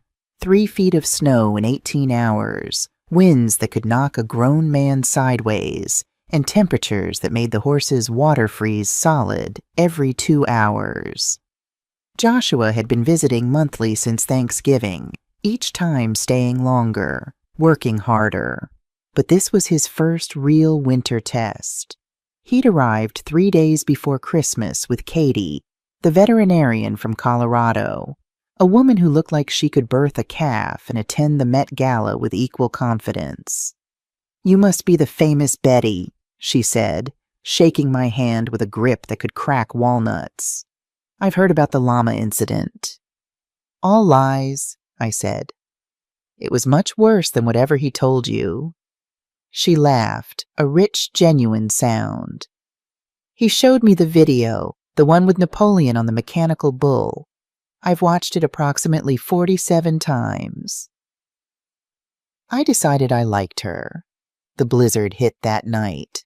By morning, we were snowed in properly. No power, no getting to the barn without digging a tunnel, and definitely no leaving the ranch. "We need to get to the horses," I said at 4 o'clock a.m., handing Joshua a shovel. It took 3 hours to dig the path to the barn. Katie worked beside us without complaint, actually humming what sounded like Christmas carols. When we finally reached the horses, they nickered desperately, cold, hungry, worried. "Water heaters are frozen," I announced. "We'll need to haul buckets from the house every 2 hours." "Every 2 hours? All day? All day? All night? Until the temperature rises or the power comes back? That could be days." Yes, I waited for the complaint, the suggestion that surely there was an easier way, the inevitable city boy solution that wouldn't work. Instead, he simply said, "I'll take the night shifts. You need your sleep." Katie kicked him. "We'll take the night shifts together." And they did. Every 2 hours for 3 days, I'd hear them trudging through the snow, hauling hot water from the wood stove I kept for emergencies.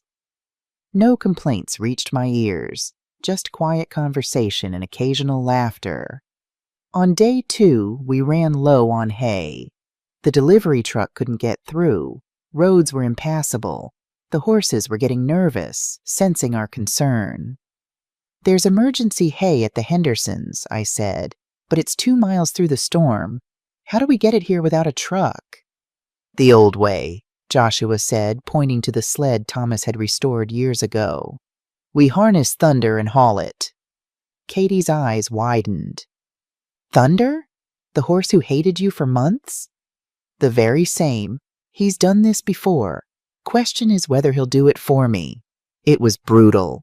Harnessing a horse in a blizzard, navigating 2 miles through waist-deep snow, loading hay while your fingers turned to ice, then making the journey back with a frightened horse and precious cargo. But Joshua did it.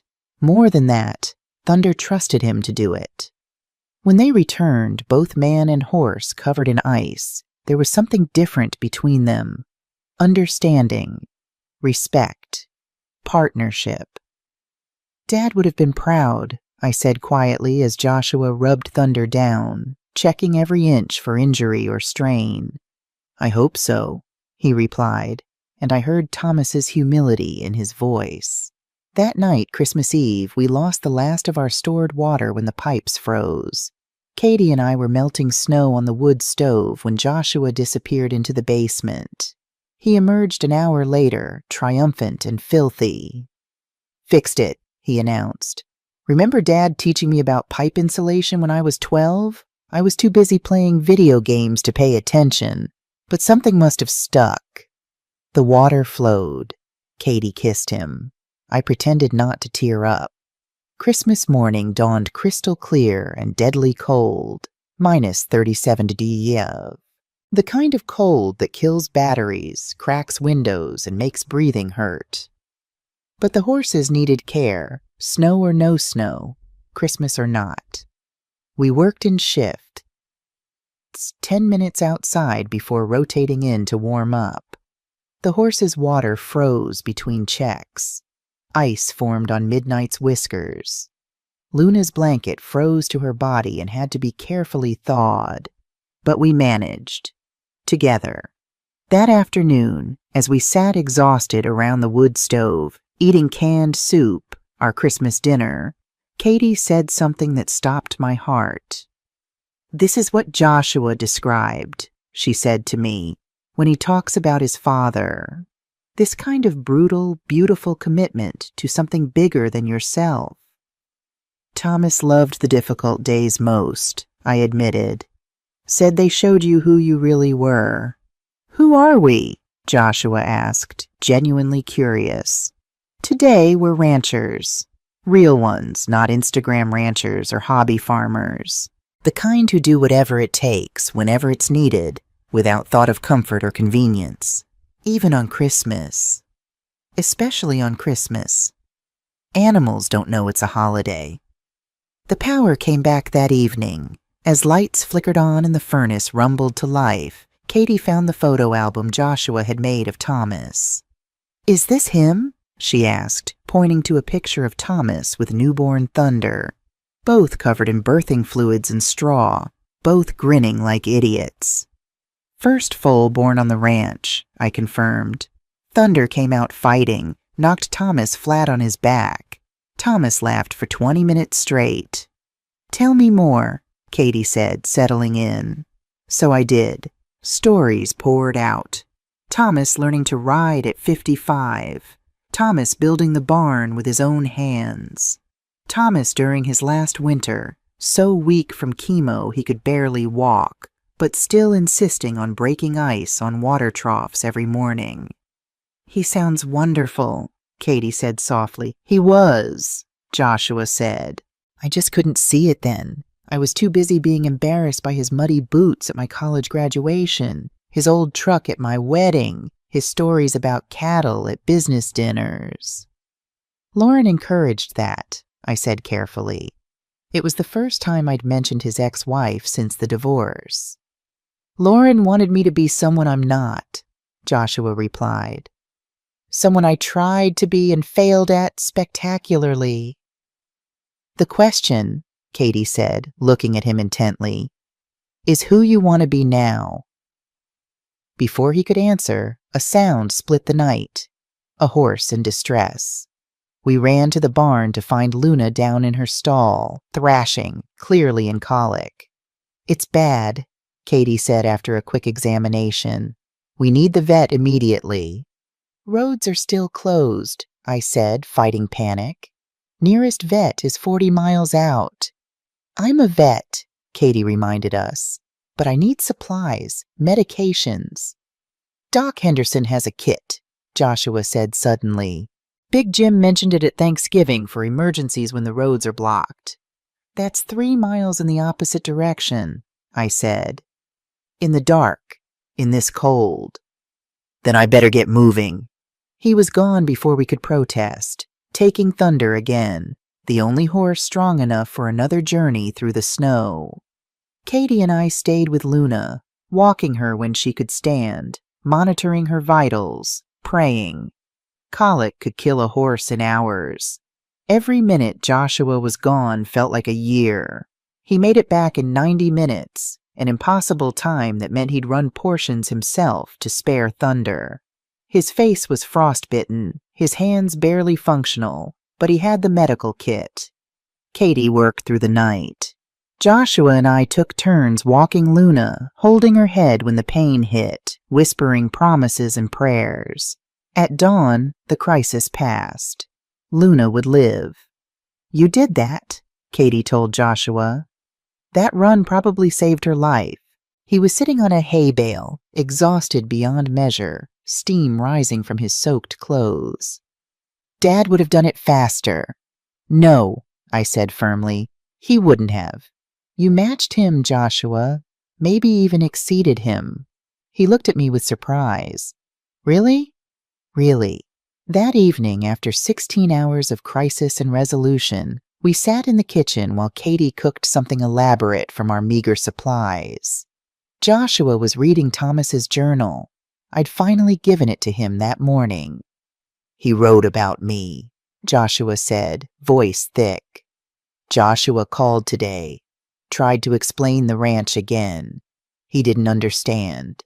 Maybe someday." Entry after entry, variations of the same hope. He never gave up on me. "Even when he should have," I said simply. Parents don't give up. We wait. We hope. Sometimes we set elaborate traps involving llamas, but we never give up. Katie laughed from the stove. The llama trap should be taught in parenting classes. It was more improvisation than plan, I admitted. The best revenge always is, she said, and I definitely liked this woman. After dinner, Joshua stood abruptly. I need to show you something. He returned with a manila envelope, hands shaking slightly as he offered it to me. Inside were legal documents, complex ones that took me a moment to understand. It's a conservation easement, he explained. I've been working with the land trust people. If you agree, it protects the ranch forever. No development, no subdivision, no matter who owns it. It stays agricultural land in perpetuity. And there's a tax benefit that would help with the mounting costs. I stared at the papers. You did this? I wanted to fix what I tried to break. To protect what Dad loved, what you love.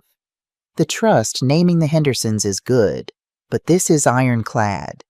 Even they couldn't sell to developers if they wanted to. This must have taken months. Since October, Katie helped with the ecological surveys.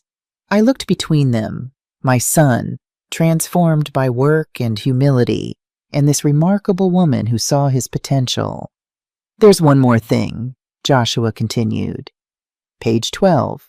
I flipped to it, a provision naming Joshua as assistant ranch manager if he completed a 2-year agricultural program and worked the ranch for 5 consecutive years and maintained the land according to strict conservation guidelines. Not inheriting, he said quickly. Earning, maybe, if you'll have me.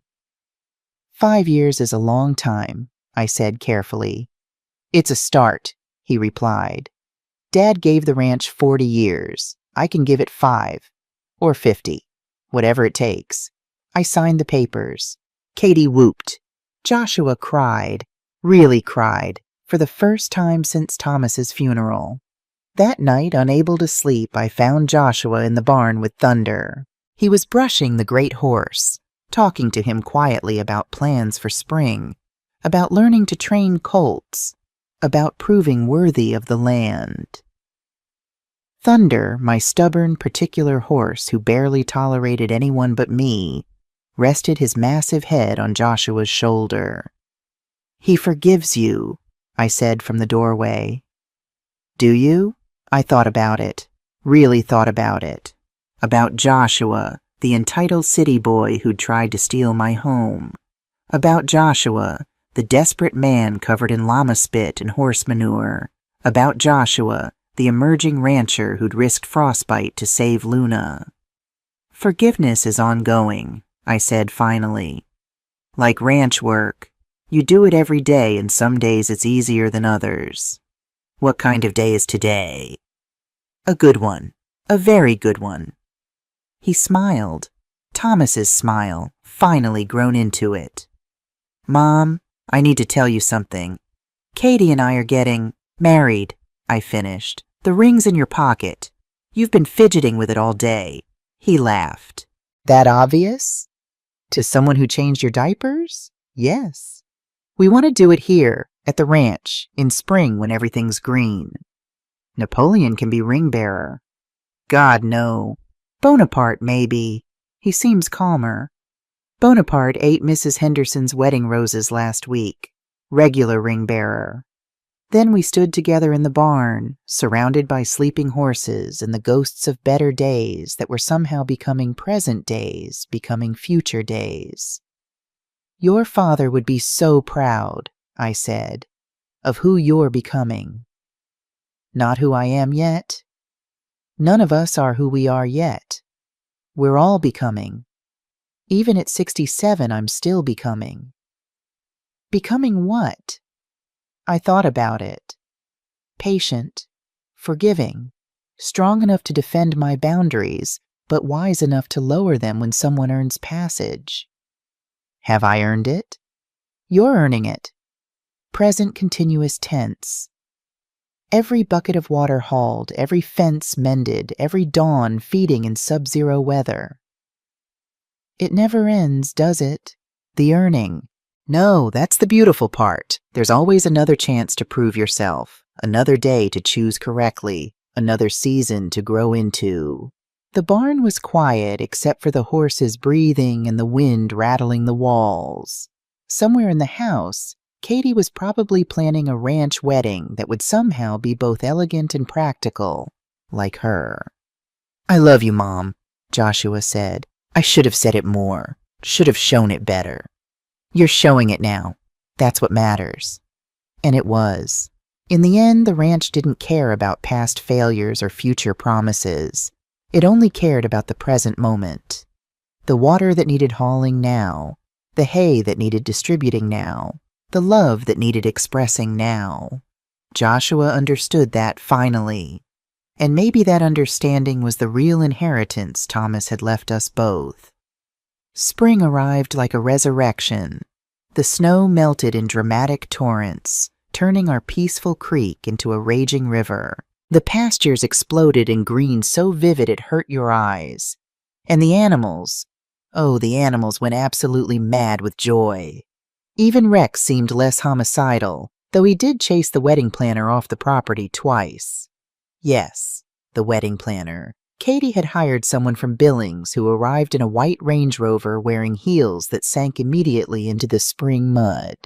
She took one look at the mechanical bull, still decorated with Christmas lights, and now sporting a bird's nest in its control panel, and asked if we could remove that eyesore. "That's a monument to authenticity," I told her. "It stays. But the aesthetic is Montana ranch meets Colorado veterinarian meets reformed city boy. If you can't work with that, you're at the wrong wedding." She quit.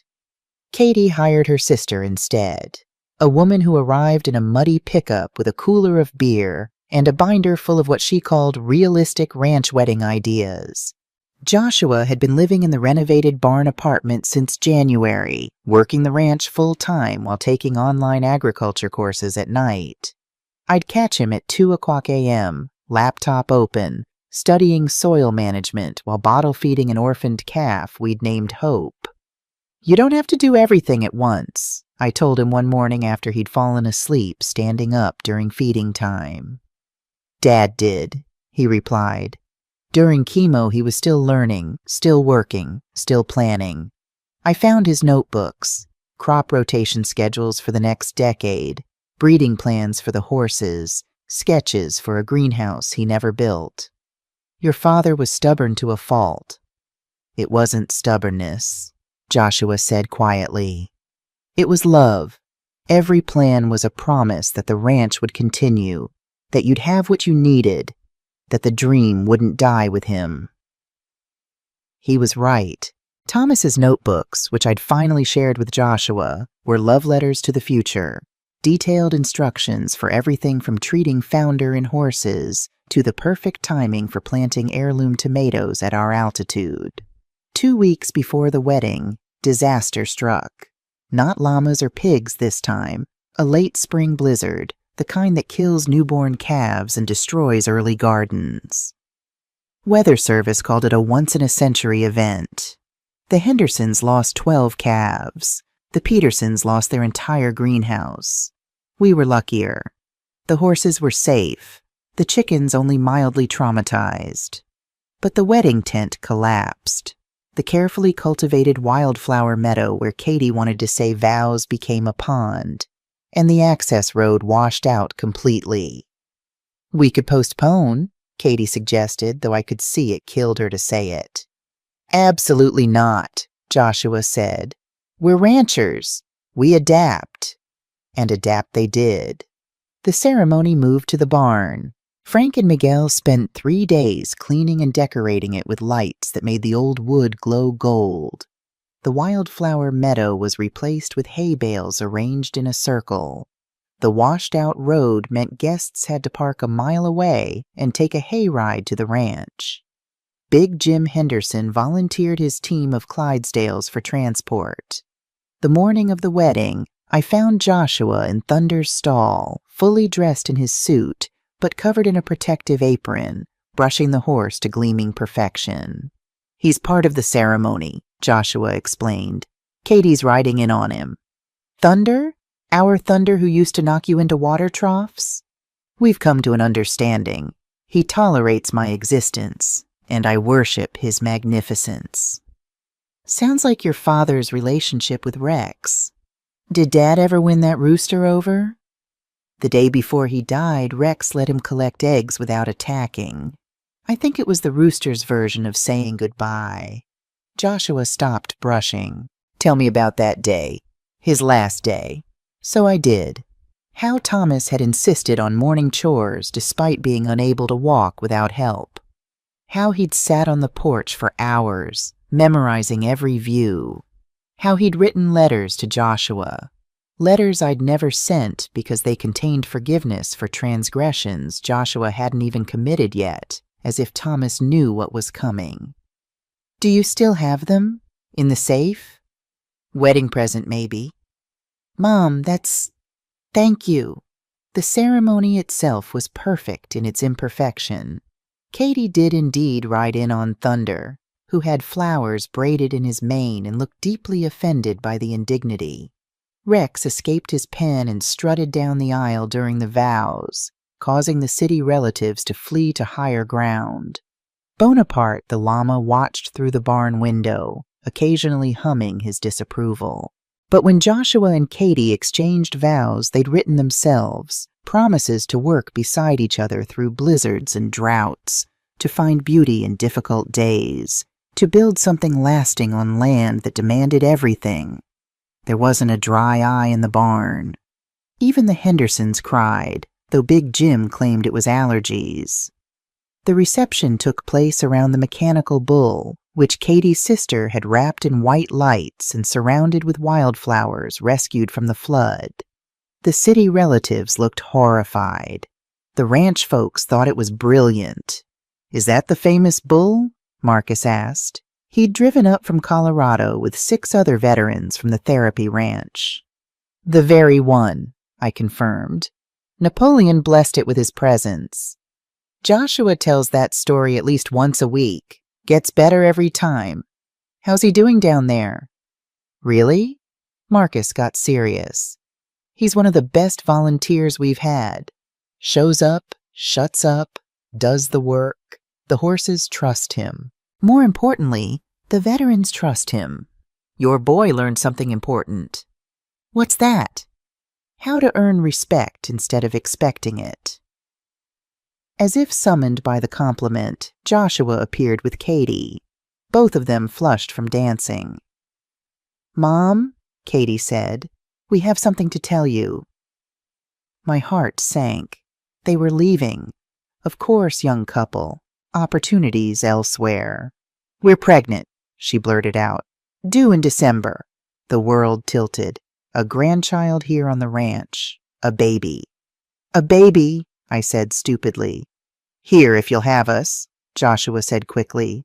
The barn apartment's too small, but we could add on or build something new. Or your father's office, I interrupted. I've been using it for storage. It could be a nursery. Both of them stared at me. You'd want us in the house? Babies need grandmothers. Grandmothers need babies, and this house needs life in it again. Katie hugged me so hard I thought my ribs might crack. Joshua just stood there, stunned. Dad would have loved this, he finally said. He would have been impossible, I corrected, already buying miniature cowboy boots in my mind and planning which horse would be the baby's first ride. Thunder's too old by then, Joshua said seriously. But Luna's gentle enough. The baby won't be riding horses for years. 2 years minimum, Katie agreed, and I realized I was outnumbered by people who thought 2-year-olds on horseback was reasonable. Ranch people. My people, now. The party continued past midnight.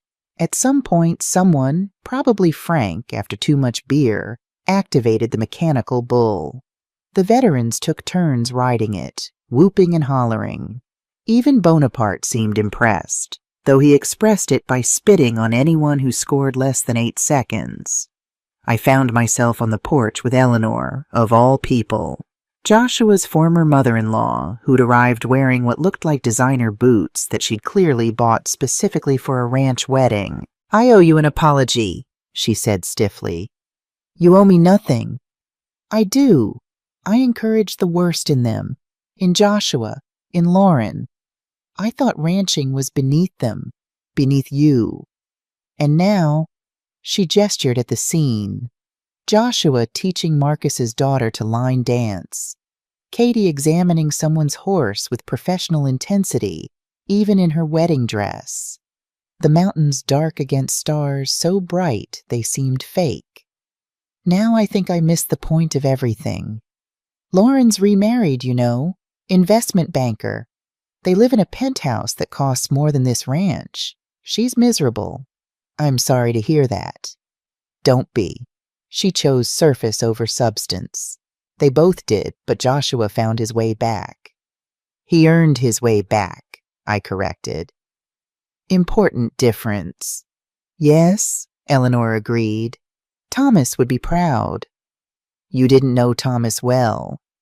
No, but I saw how he looked at you, at this place, like he'd won the lottery every single day. Joshua looks at Katie that way now. She was right. Across the yard, Joshua was spinning Katie, both of them laughing as Rex pecked at their feet, probably demanding tribute. Stay the night, I offered. Guest rooms improved since your last visit. No more rescue horses in the living room. Only on special occasions, she laughed, the first genuine laugh I'd ever heard from her. I might take you up on that. These boots are killing me. There's muck boots in the mudroom, size 8, 7.5. Close enough for ranch work. Is that an invitation to morning chores? 4:30 sharp. Rex waits for no one. God help me, I'm actually considering it. She did stay, and she did show up for morning chores wearing Thomas's old muck boots and one of my barn jackets. She was terrible at it, scared of the chickens, confused by the feed proportions, absolutely terrorized by Bonaparte. But she tried. This is harder than CrossFit, she panted after wrestling a hay bale. Ranch fit is different from gym fit, I agreed. Ask Joshua about his first month. He mentioned something about crying in the barn. Multiple times.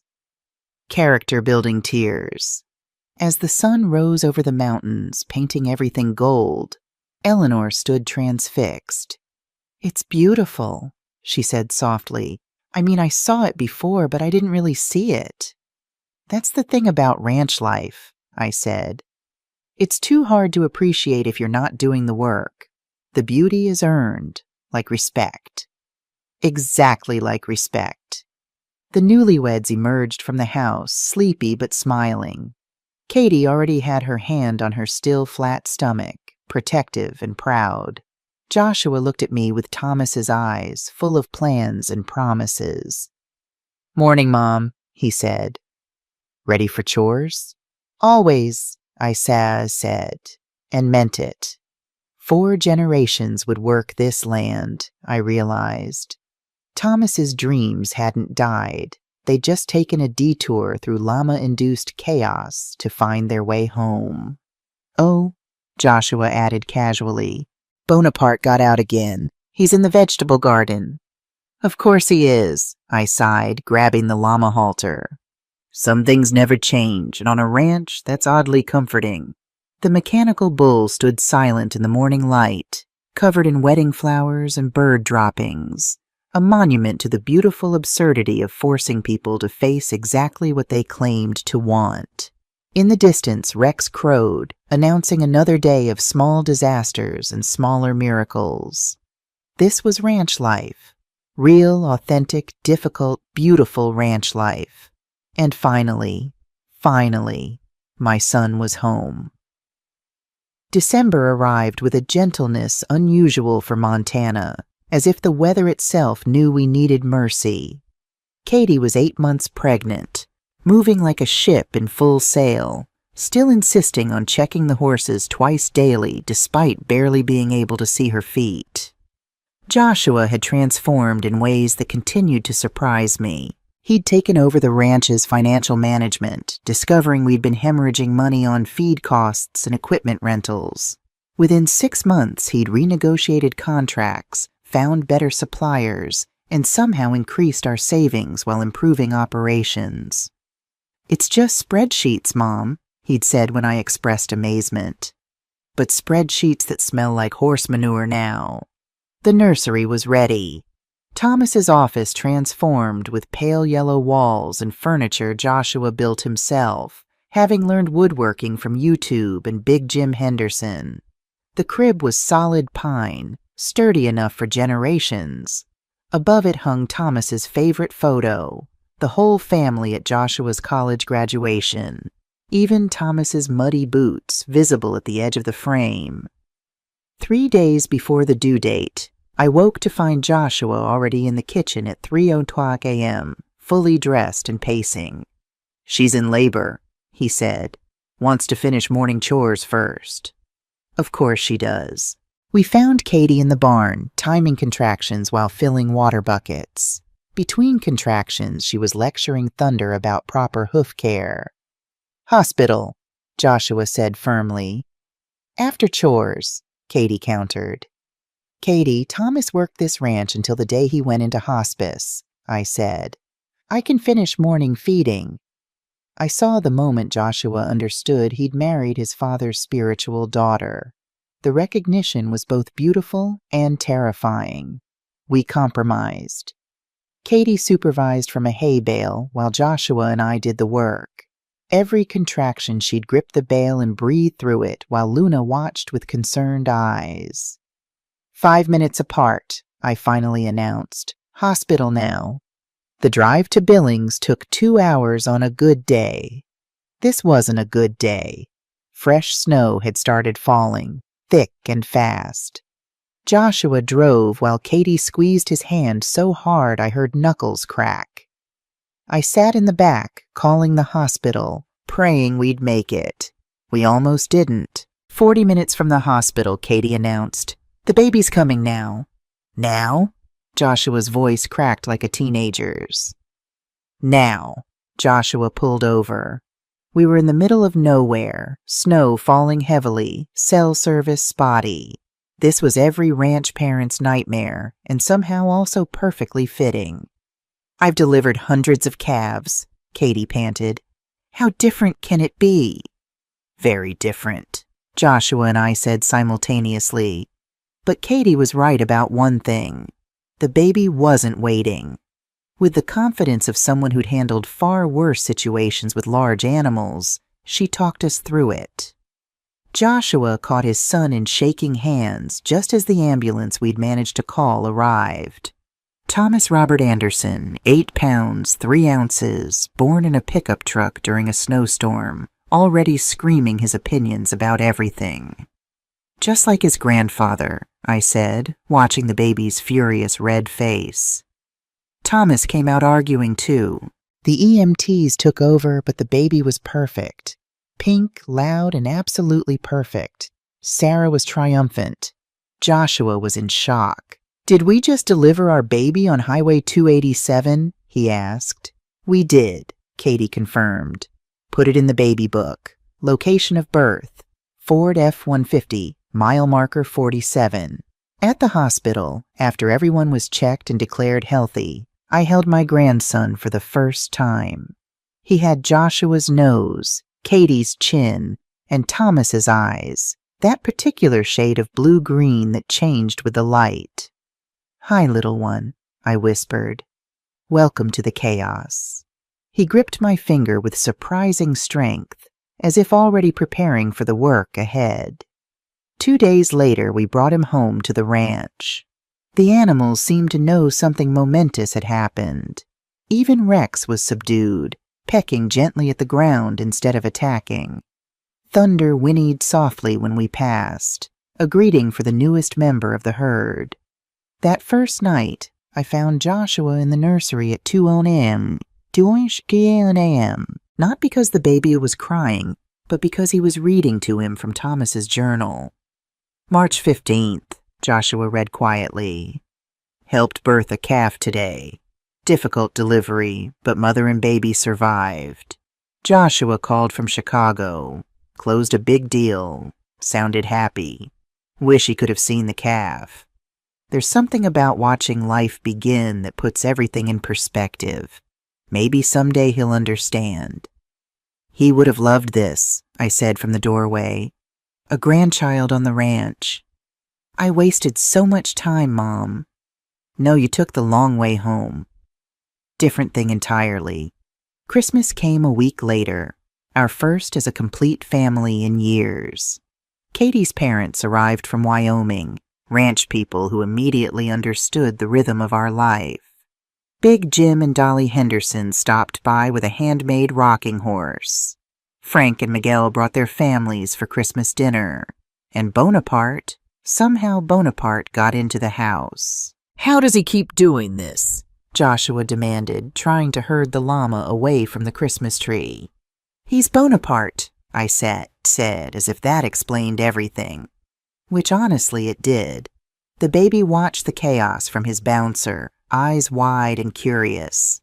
6 days old and already fascinated by the insanity of ranch life.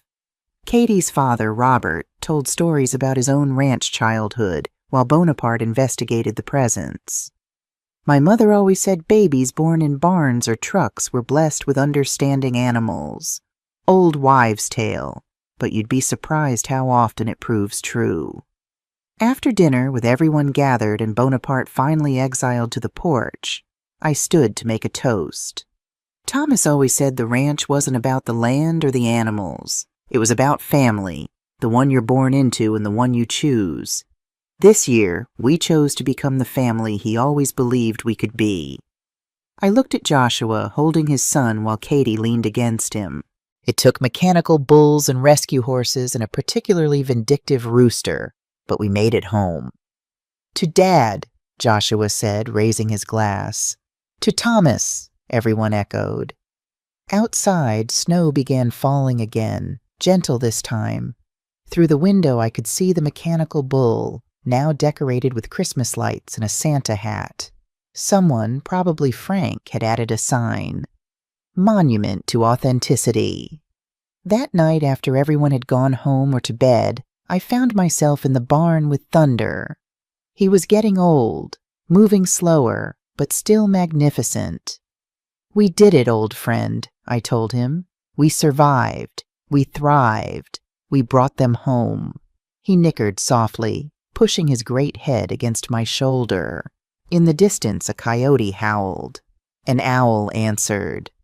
The ranch sang its nighttime chorus, the same as always, but also completely different.